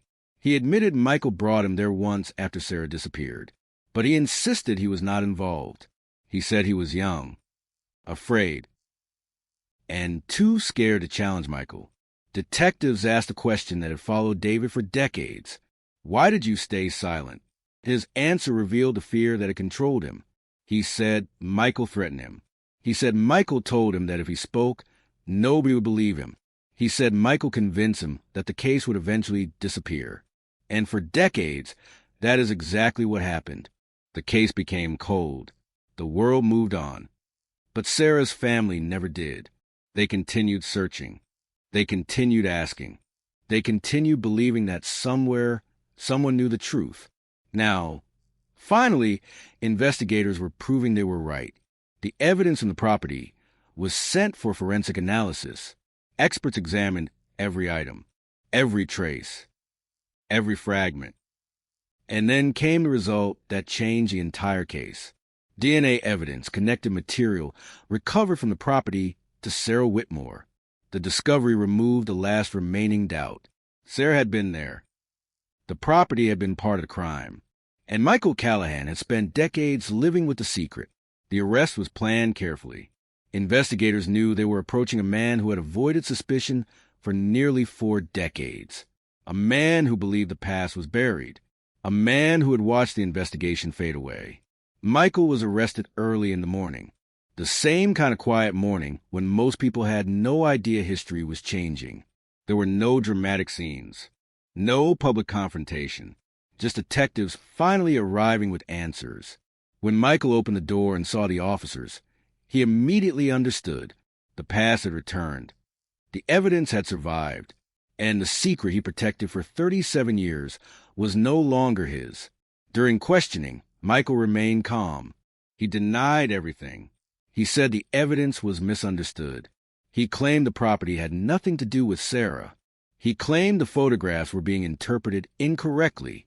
But detectives noticed something. He never asked one important question. He never asked where Sarah was. He never expressed surprise that evidence connected her to his property.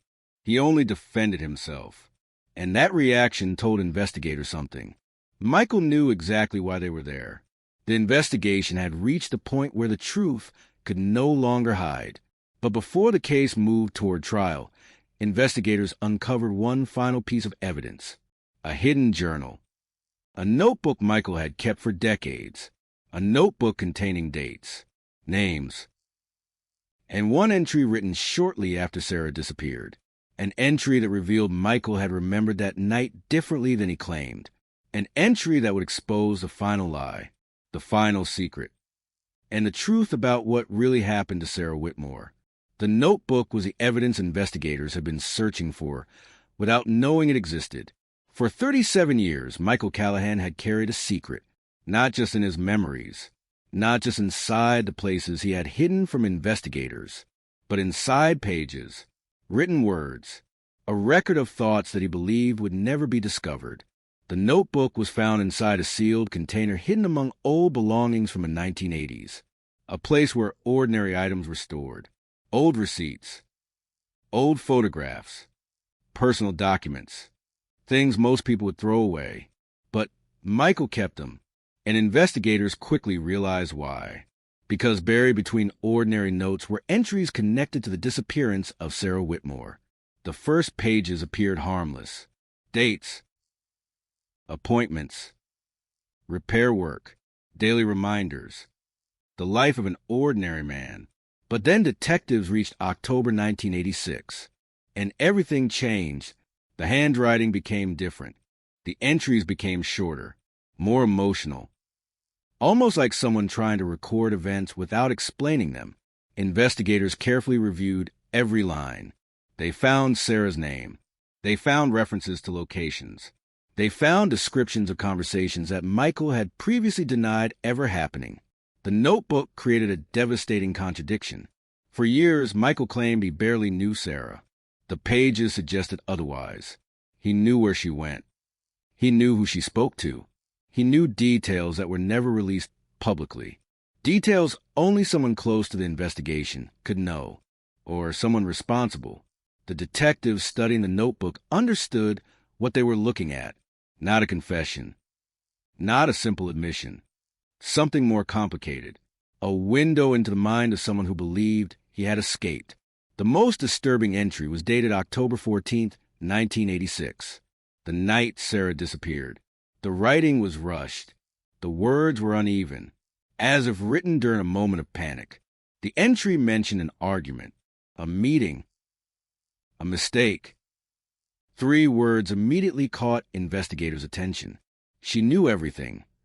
The sentence was short, but its meaning was enormous. What did Sarah know? What was Michael afraid she would reveal?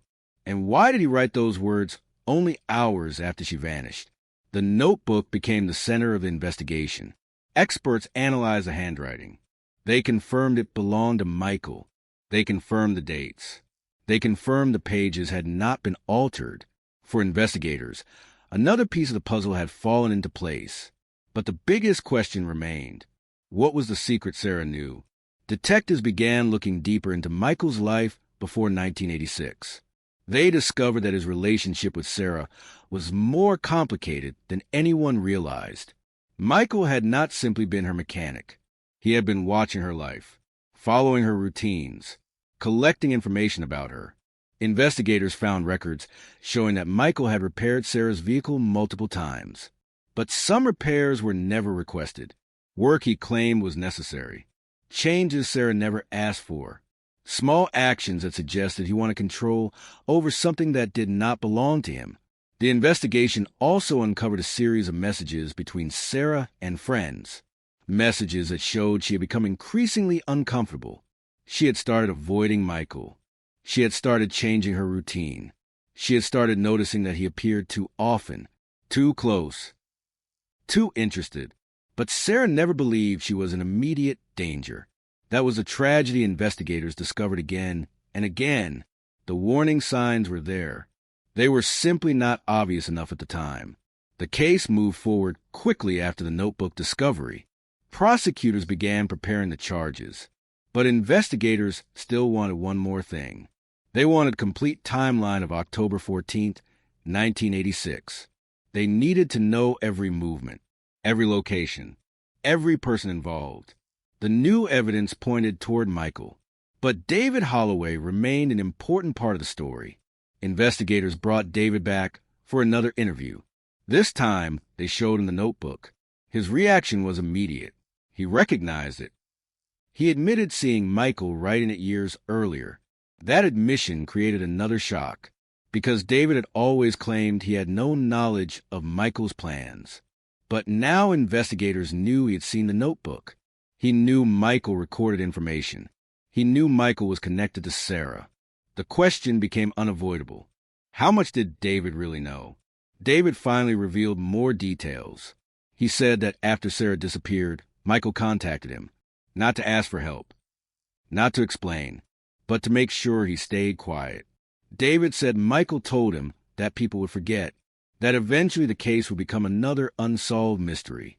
And for years, David believed him, until the photograph appeared, until investigators came back, until the past returned. The investigation now had a complete pattern. Michael had opportunity. He had access. He had a connection. He had evidence. And he had spent decades avoiding the truth. But detectives still wanted to understand the final moments before Sarah disappeared. They reconstructed the timeline again. Sarah left work. She met Michael. An argument occurred.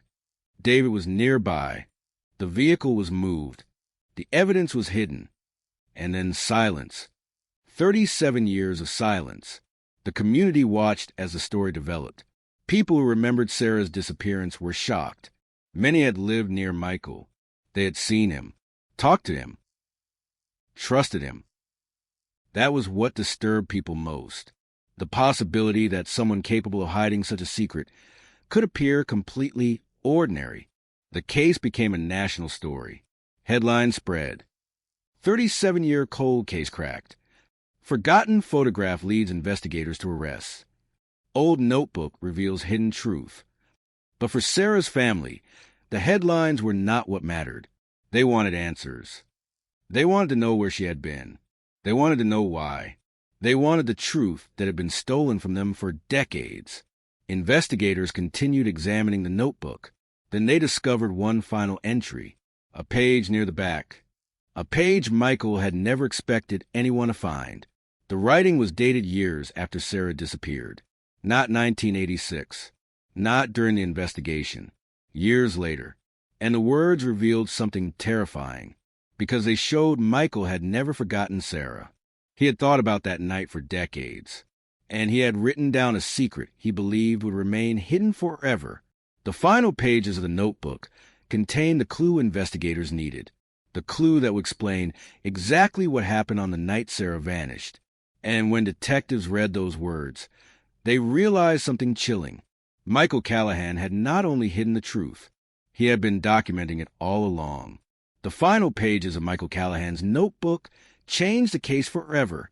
For decades, investigators had searched for a reason, un motive, a missing connection that could explain why Sarah Whitmore disappeared and why someone had spent 37 years hiding the truth. Now, inside an old notebook that had survived nearly 4 decades, they found the answer they had been chasing, not written as a confession, not written as an apology, but written in fragments. Fragments of fear, fragments of anger, fragments of obsession, words left behind by a man who believed nobody would ever read them. The last pages were different from the rest. The handwriting was heavier. The pressure of the pen was stronger. Some sentences were crossed out. Others were rewritten. As if Michael was fighting with himself while putting his thoughts onto paper. Investigators carefully documented every page, every mark, every line, because they knew they were no longer looking at simple notes. They were looking at the hidden history of a 37-year-old cold case. The first important entry came only days after Sarah disappeared. Michael wrote about the investigation. He wrote about police questions. He wrote about people searching the roads. But then came something that shocked detectives. He wrote that he knew investigators were looking in the wrong places. That sentence changed everything, because it meant Michael knew information he should not have known. Information that was never released publicly. Information only someone close to the crime would understand. The detectives realized the notebook was not just a collection of memories. It was a timeline written by someone who knew exactly what had happened. The investigation team began comparing the notebook with known facts from the case. Dates matched. Locations matched. Descriptions matched. Details that had remained hidden for decades appeared inside Michael's private writings. The evidence was becoming overwhelming. But the notebook revealed something else. Something even more disturbing.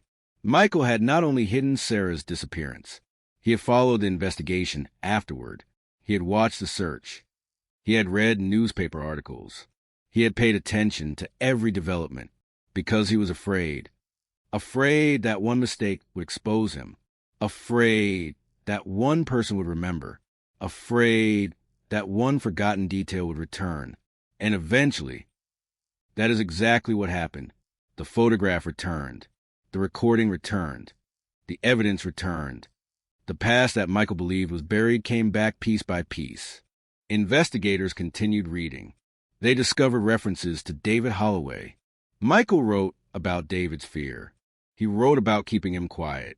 He wrote about the importance of making sure nobody talked.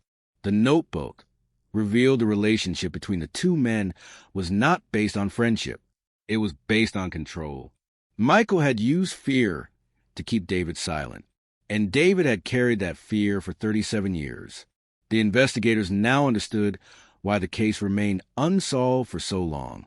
It was not because there were no clues. It was because people were afraid to reveal them. The truth had been surrounded by silence. But silence could not last forever. The detectives contacted David again. This time, they showed him the notebook pages. They did not ask questions immediately. They simply placed the evidence in front of him. David looked at the handwriting, the words, the references to events only he and Michael knew, and after several minutes, he finally admitted the truth.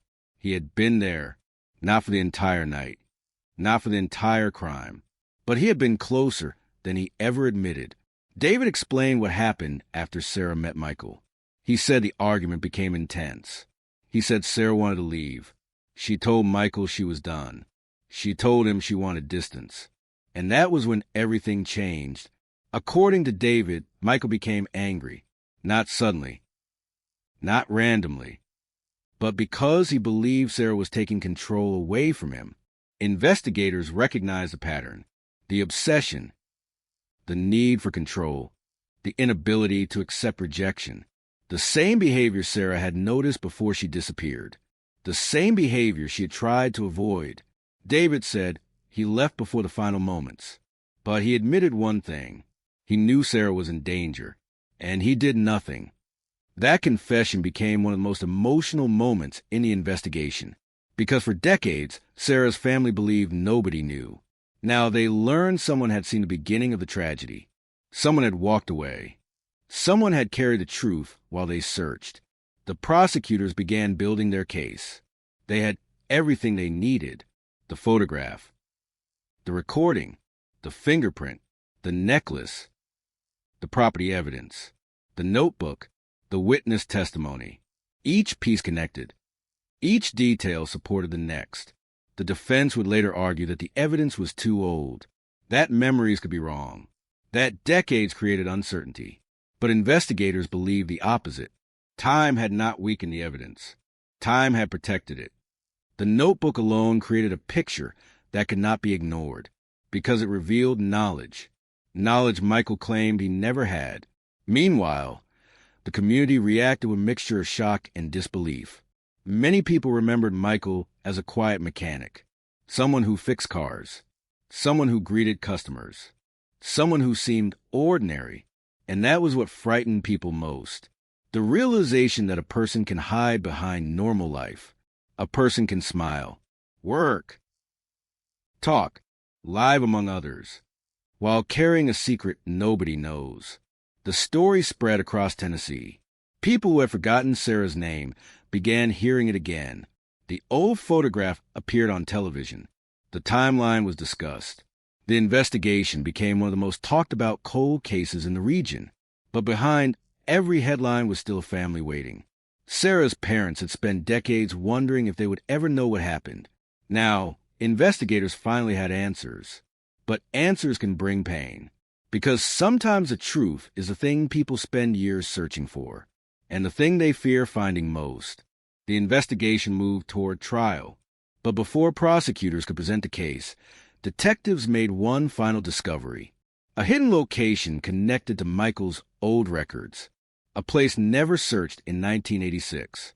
A place that appeared nowhere in the original investigation. And inside that location was something that would reveal the final moments of Sarah Whitmore's life. Something that would confirm the timeline. Something that would leave investigators speechless. Because after 37 years, the last missing piece of Sarah's story had finally been found. The final location had remained hidden for 37 years. A place that never appeared in the original investigation. A place nobody searched. A place that existed quietly in the background while Sarah Whitmore's family waited for answers. But now, after the discovery of Michael Callahan's notebook, investigators finally had a reason to look.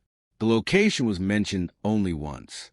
A small reference buried inside one of the final pages. A few words. A date. A place. Something Michael believed was too vague to matter. But to detectives who had spent years studying cold cases, those details were enough. Because in an investigation where every answer had been buried, even the smallest clue could become a doorway. The location was an abandoned piece of land several miles outside town, a forgotten area surrounded by thick woods and old roads that few people use anymore. In 1986, it was isolated, quiet. The kind of place where someone could disappear without anyone noticing. When investigators arrived, They immediately understood why Michael had chosen it. There were no nearby houses, no businesses, no cameras, no witnesses, just trees, empty roads, and silence. The search team moved carefully. They knew this was not simply another location. This was possibly the place where Sarah's final moments had occurred. Every step mattered. Every piece of ground mattered. Because after 37 years, the truth could be fragile. Forensic specialists examined the area. They searched beneath the surface. They collected samples. They photographed everything. At first, nothing appeared unusual. The land looked untouched, almost forgotten. But then one investigator noticed something. A piece of metal partially covered by dirt. Small, old, almost invisible. They carefully removed the object, and when they cleaned it, everyone became silent. It was a piece of jewelry. Sarah's. The same type of necklace her family had described. The same necklace investigators believed had disappeared with her. For the first time in 37 years, Sarah's family received proof that she had not simply vanished. She had been there. The discovery was devastating, but it was also an answer, a painful answer. The investigation continued. The area was expanded. More evidence was recovered. Items connected to Sarah's final days were found. Each discovery confirmed what detectives already suspected. Michael Callahan had not only known what happened, he had been connected to the place where the truth was hidden. The forensic results arrived weeks later. The evidence was examined using modern technology. The same technology that had reopened the case. The same technology that transformed forgotten clues into answers. And the results created a final connection. The evidence linked Sarah to location. It linked Michael to the evidence. And it connected the entire timeline from 1986 to the present. The investigators who worked the case later said that moment was unforgettable because after years of searching, they finally understood the full picture. The case was no longer a mystery. It was a story, a tragic story, a story of trust, obsession, fear, and silence. But the investigation was not finished because there was still one question. Why did Michael keep the evidence? Why did he keep photographs? Why did he keep notes? Why did he preserve pieces of the past that could eventually destroy him? The answer revealed something disturbing about the way Michael thought. Investigators believed he did not keep those items because he wanted to confess. He kept them because he believed he was smarter than everyone else. He believed nobody would ever connect the pieces. He believed the evidence was meaningless. The photograph was just a photograph. The notebook was just a notebook. The property was just a property. The evidence was separated by years, separated by distance, separated by silence. But Michael made one mistake. He underestimated time. Because time does not only create distance. Sometimes time creates opportunities. Opportunities for new technology, new investigators, new perspectives, and new questions. The arrest of Michael Callahan became one of the biggest moments in the town's history. People gathered around their televisions. They watched the same man they had known for decades become the center of a murder investigation. The reaction was immediate. Disbelief, anger. Many people struggled to understand how someone they recognized could have hidden such a secret. Neighbors described Michael as quiet, reserved, someone who avoided attention. A person does not have to look dangerous to commit a terrible act. Sometimes the most shocking cases involve people who appear completely ordinary. The trial preparations began. Prosecutors organized decades of evidence. They created a timeline that stretched from 1986 to the present. They showed how the case changed, how technology changed, how one forgotten photograph opened the door. The defense prepared to challenge the evidence. They argued that memories from 37 years earlier could not be trusted. They questioned the reliability of old photographs. They questioned the interpretation of a notebook.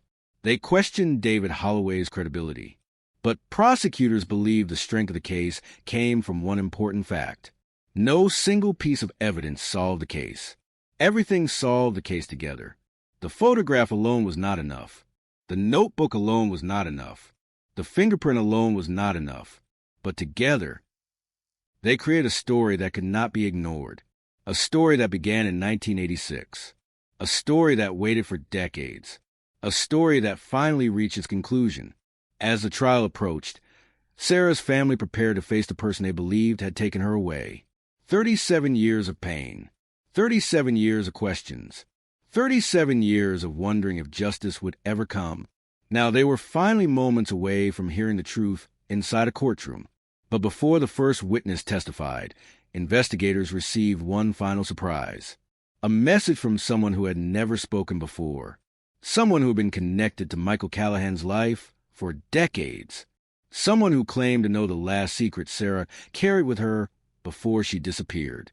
And when investigators heard what this person had to say, they realized the case was even darker than they imagined, because the truth they had found was only part of the story. And the final revelation would change everything. The final revelation had arrived at the exact moment investigators thought they understood everything. For 37 years, the disappearance of Sarah Whitmore had existed as an unanswered question, a name on an old missing person report, a photograph fading inside a forgotten file, a family waiting for a phone call that never came, a community that learned to live with mystery sitting quietly in its shadow. But now, the truth was no longer buried. The evidence had returned. The witnesses had spoken. The secrets had begun to collapse. And yet, as investigators prepared for trial, one unexpected message threatened to reveal an even darker layer of the case. The message came from someone who had never appeared in the original investigation. Someone who had never been interviewed. Someone who had watched the entire story unfold from a distance. A woman named Linda Mercer. In 1986, Linda worked at a small office near Michael Callahan's repair shop. She was not a close friend of Sarah. She was not a member of Sarah's family. She was simply someone who noticed things. And sometimes, the people who notice things are the ones who hold the answers everyone else missed. Linda contacted investigators after seeing news reports about the reopened cold case. She said she had carried information for decades. Information she never shared because she was afraid nobody would believe her. Detectives immediately arranged a meeting. They expected another vague memory, another uncertain detail from the past. But what Linda revealed was something completely different. She remembered a conversation with Michael only days before Sarah disappeared. A conversation that seemed meaningless at the time. But now, after decades of investigation, it became one of the most important pieces of the case. Linda said Michael had entered her office asking for help with paperwork. During the conversation, he mentioned Sarah. Not casually. Not like a customer talking about a mechanic problem. He spoke about her personally. He spoke as if he knew her every move. Where she worked. When she left. Who she spent time with. Linda remembered feeling uncomfortable. She remembered thinking his interests seemed unusual, but she never imagined it was connected to a crime, because at the time, Sarah was still alive. The idea that someone close to her could harm her seemed impossible. Linda told detectives that Michael said something strange, something that stayed in her memory for 37 years. He said Sarah was making things complicated, a sentence that meant nothing in 1986. But now it sounded different. Investigators immediately compared Linda's statement with the notebook. The same language appeared, the same attitude, the same belief that Sarah was a problem to be controlled. The pattern became clearer. Michael was not a stranger who suddenly appeared in Sarah's life. He had been slowly becoming part of it, watching, learning, creating a connection that Sarah never wanted. The detectives realized the disappearance was not a random event. It was a final moment of a relationship built around obsession, a relationship Sarah had tried to escape, a relationship Michael refused to accept. The prosecution added Linda's testimony to the case. Another voice from the past, another person confirming the same pattern. But the defense immediately attacked her credibility. They argued that memories after 37 years could be unreliable. They questioned why she waited so long. They suggested that media attention influenced her recollection. The investigators expected those arguments. They knew cold cases always face the same challenge. Time creates doubt, but time also preserves truth, because Linda's statement was not standing alone. It was supported by evidence: the notebook, the photographs, the fingerprint, the property discovery, the forensic results. Every piece existed separately, but together they formed one timeline, one story, one conclusion. As preparations continued, investigators revisited every moment of October 14, 1986. They reconstructed Sarah's final hours. They studied her movements. They studied Michael's movements. They studied David Holloway's actions. And slowly, the final timeline became clear. Sarah left work. She believed she was meeting someone. She believed she could handle the situation. She believed she was still in control. But she did not know Michael had already made decisions for her. She did not know someone was following her. She did not know the road she traveled would become the final place where anyone saw her alive. The investigators also examined Michael's behavior after the disappearance. That behavior became one of the strongest indicators of guilt. While Sarah's family searched desperately for answers, Michael continued living. He worked. He moved. He created a new life. But behind that ordinary appearance was a man who kept reminders of the past, the photographs, the notebook, the hidden objects. Investigators believed those items represented something important. Michael was not simply hiding evidence. He was preserving control over the story. He wanted to decide what people knew. He wanted to decide what remained hidden. But he could not control everything. He could not control technology. He could not control the passage of time. And he could not control the people who eventually decided to speak. The community where Sarah disappeared followed every update. Older residents remembered the fear that spread through town in 1986. They remembered parents warning children. They remembered search groups walking through fields. They remembered Sarah's face appearing on posters everywhere. For younger residents, the case became a shocking reminder, a reminder that some mysteries never truly disappear. They wait. They survive. They remain until someone finally finds the missing piece. The trial date moved closer. The courtroom was prepared. Evidence was organized. Witnesses were scheduled. But investigators knew one thing. The most powerful moment would not come from a dramatic confession. Michael had shown no signs of admitting the truth. Instead, the strongest evidence would come from the small details he left behind. The things he forgot. The things he thought nobody would find. The things he believed were meaningless. Because that was how cold cases are solved. Not through one impossible discovery, but through thousands of small pieces finally connecting. And as the trial approached, prosecutors prepared to reveal the full story. A story that began with a missing woman. A story that continued through decades of silence. A story that ended with an old photograph exposing the truth. But before the courtroom heard the final evidence, investigators received one more piece of information. A piece of information that came from Michael himself. A statement made during a private conversation with another inmate. A statement that was never supposed to reach investigators. A statement that would reveal what Michael truly believed about Sarah Whitmore. And when detectives heard those words, they realized the final secret had finally surfaced. The words Michael Callahan spoke inside that prison cell were never meant to become part of the investigation. He believed they would disappear. He believed the walls would keep them hidden.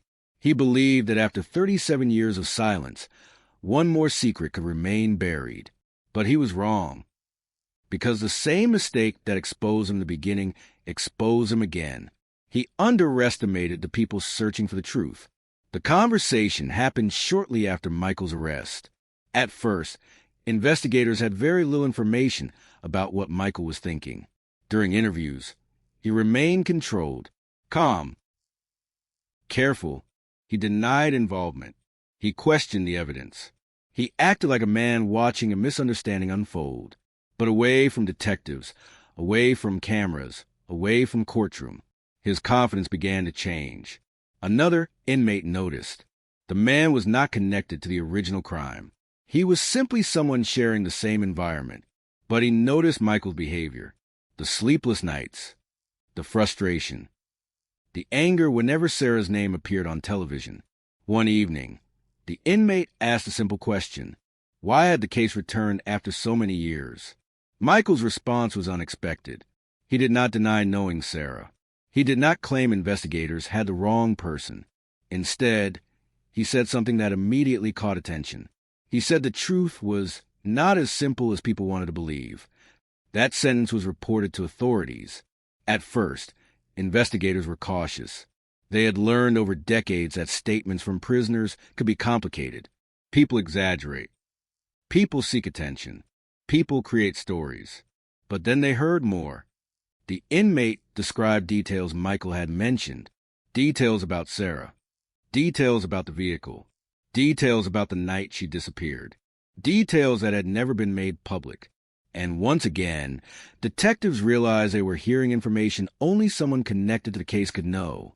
The statement became another piece of evidence, another crack in the story Michael had built. The prosecution carefully reviewed the information. They did not rely on it alone. They did not need to.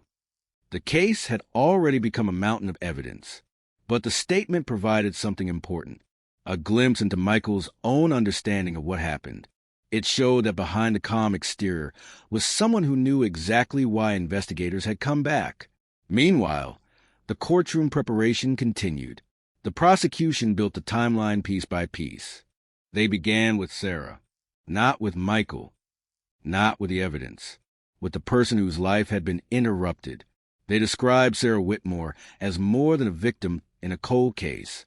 She was a daughter, a friend, a woman with plans, a woman who had a future before one night changed everything. They showed photographs from before 1986. Sarah smiling, Sarah with friends, Sarah living an ordinary life. The purpose was clear. The case was never only about solving a mystery. It was about understanding who had been lost. Then came the evidence. The old photograph appeared on the courtroom screen, a simple image, a moment from the past, but an image that changed everything. The prosecutors explained how investigators had originally overlooked it, how technology revealed details hidden for decades, how the figure in the background connected the investigation to Michael Callahan.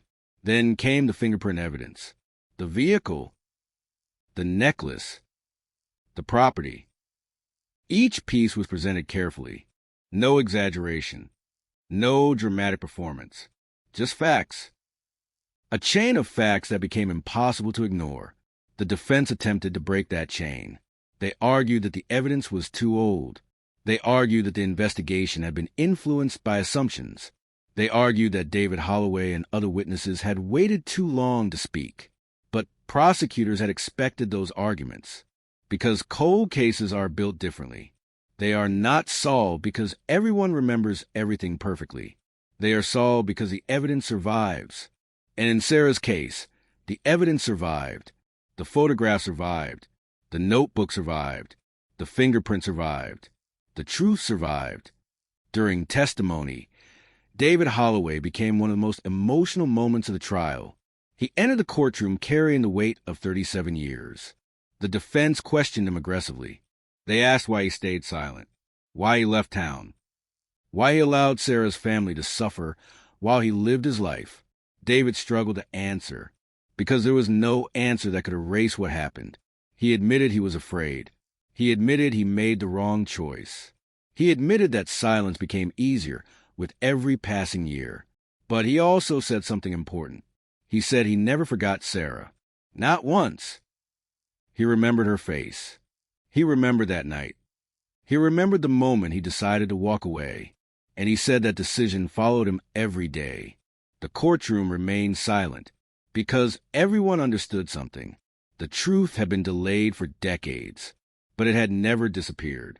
As the trial continued, investigators revealed the most disturbing evidence. The notebook entries, pages written by Michael himself, words showing his connection to Sarah, words revealing his thoughts after her disappearance. The defense tried to explain them. They offered alternative interpretations. They suggested the writing could mean something else. But the prosecutors pointed to one fact.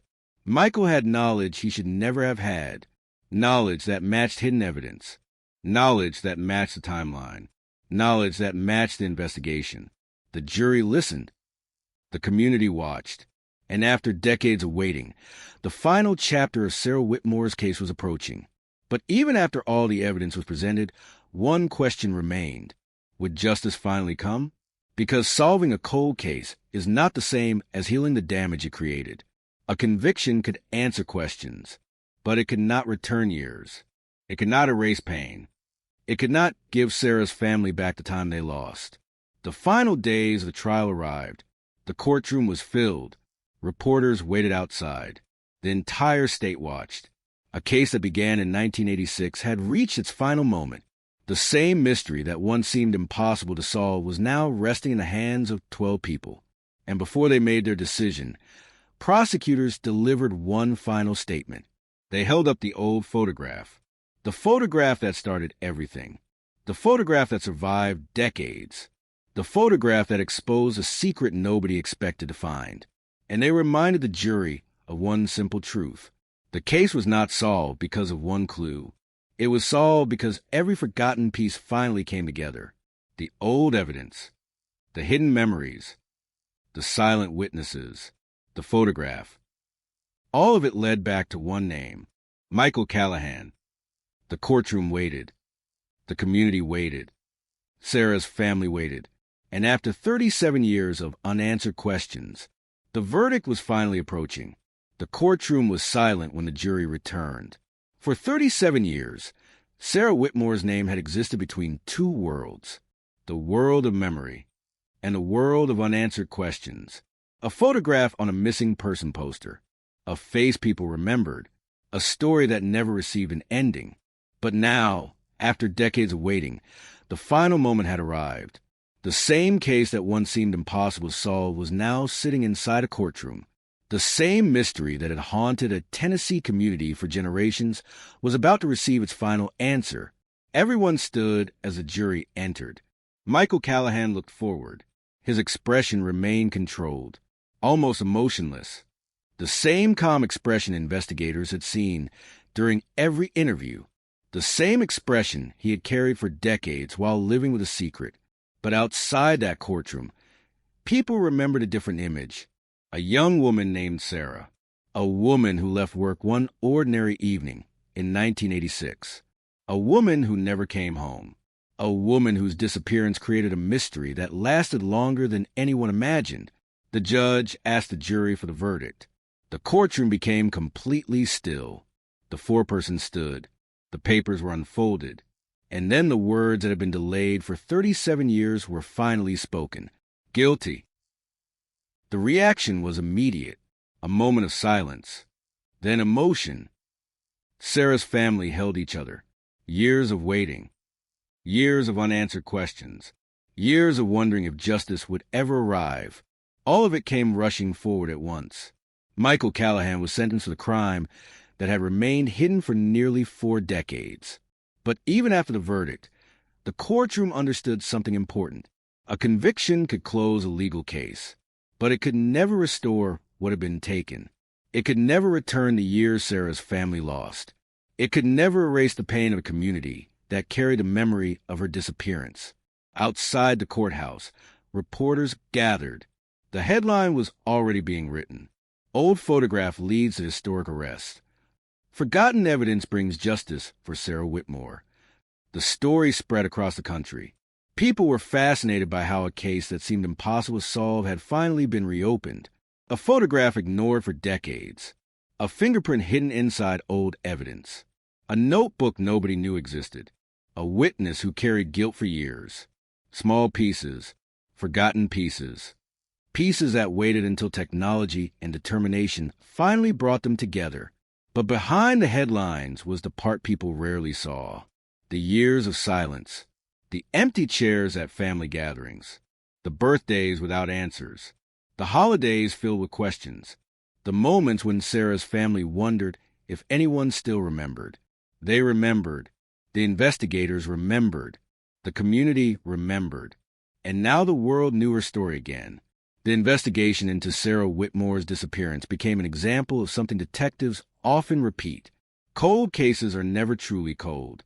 They are only waiting. Waiting for someone to look again. Waiting for someone to ask a different question.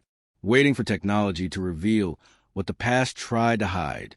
The photograph that reopened the case had been sitting unnoticed for decades. To most people, it was just an old picture. But to investigators, it became a doorway into a forgotten night, a doorway into a hidden truth, a doorway that finally led Sarah's family toward answers. Years after the trial, detectives involved in the case continued to talk about one thing, the smallest details. Because the case was not solved by one dramatic discovery. It was solved because every detail mattered. The strange behavior, the forgotten witness, the hidden notebook, the old fingerprint, the evidence inside the abandoned vehicle, the photograph that captured a moment nobody understood at the time. Every piece had waited. Every clue had survived. And together, they told a story that could no longer be denied. The community where Sarah disappeared changed after the truth came out. People looked differently at old cases. They understood that behind every file was a person, a family, a life interrupted. The case also changed the way investigators viewed forgotten evidence. Old does not mean useless. Lost does not mean gone. And silent does not mean empty. Sometimes the past keeps speaking. People just have to learn how to listen. For Sarah's family, the end of the investigation brought complicated emotions. There was relief. There was sadness. There was anger. There was peace.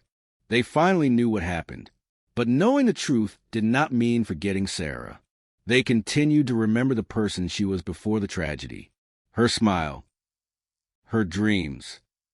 Her personality. The life she should have lived. Because Sarah Whitmore was never just a cold case. She was never just a headline. She was never just a name inside an investigation file. She was a person. And after 37 years, the world finally remembered that. The final image connected to the case was not the crime scene, not the abandoned vehicle, not the evidence. It was a photograph. The photograph that survived time. The photograph that carried a secret. The photograph that proved one simple truth. No matter how much time passes, the truth leaves traces. Sometimes those traces are hidden in places nobody expects. Inside an old box. Inside a forgotten photograph. Inside a piece of evidence waiting for the right moment. And sometimes, after decades of silence, one small discovery is enough to bring everything back. The Tennessee cold case that began with a missing woman ended with justice. But the story of Sarah Whitmore remained more than a solved investigation. It became a reminder that families never stop searching. A reminder that detectives never stop looking. A reminder that the past is never completely buried. Because every unanswered question leaves behind a shadow. And somewhere inside that shadow, there is always a clue. Waiting. Watching. Waiting for someone brave enough to find it. 37 years after Sarah vanished, the silence finally ended.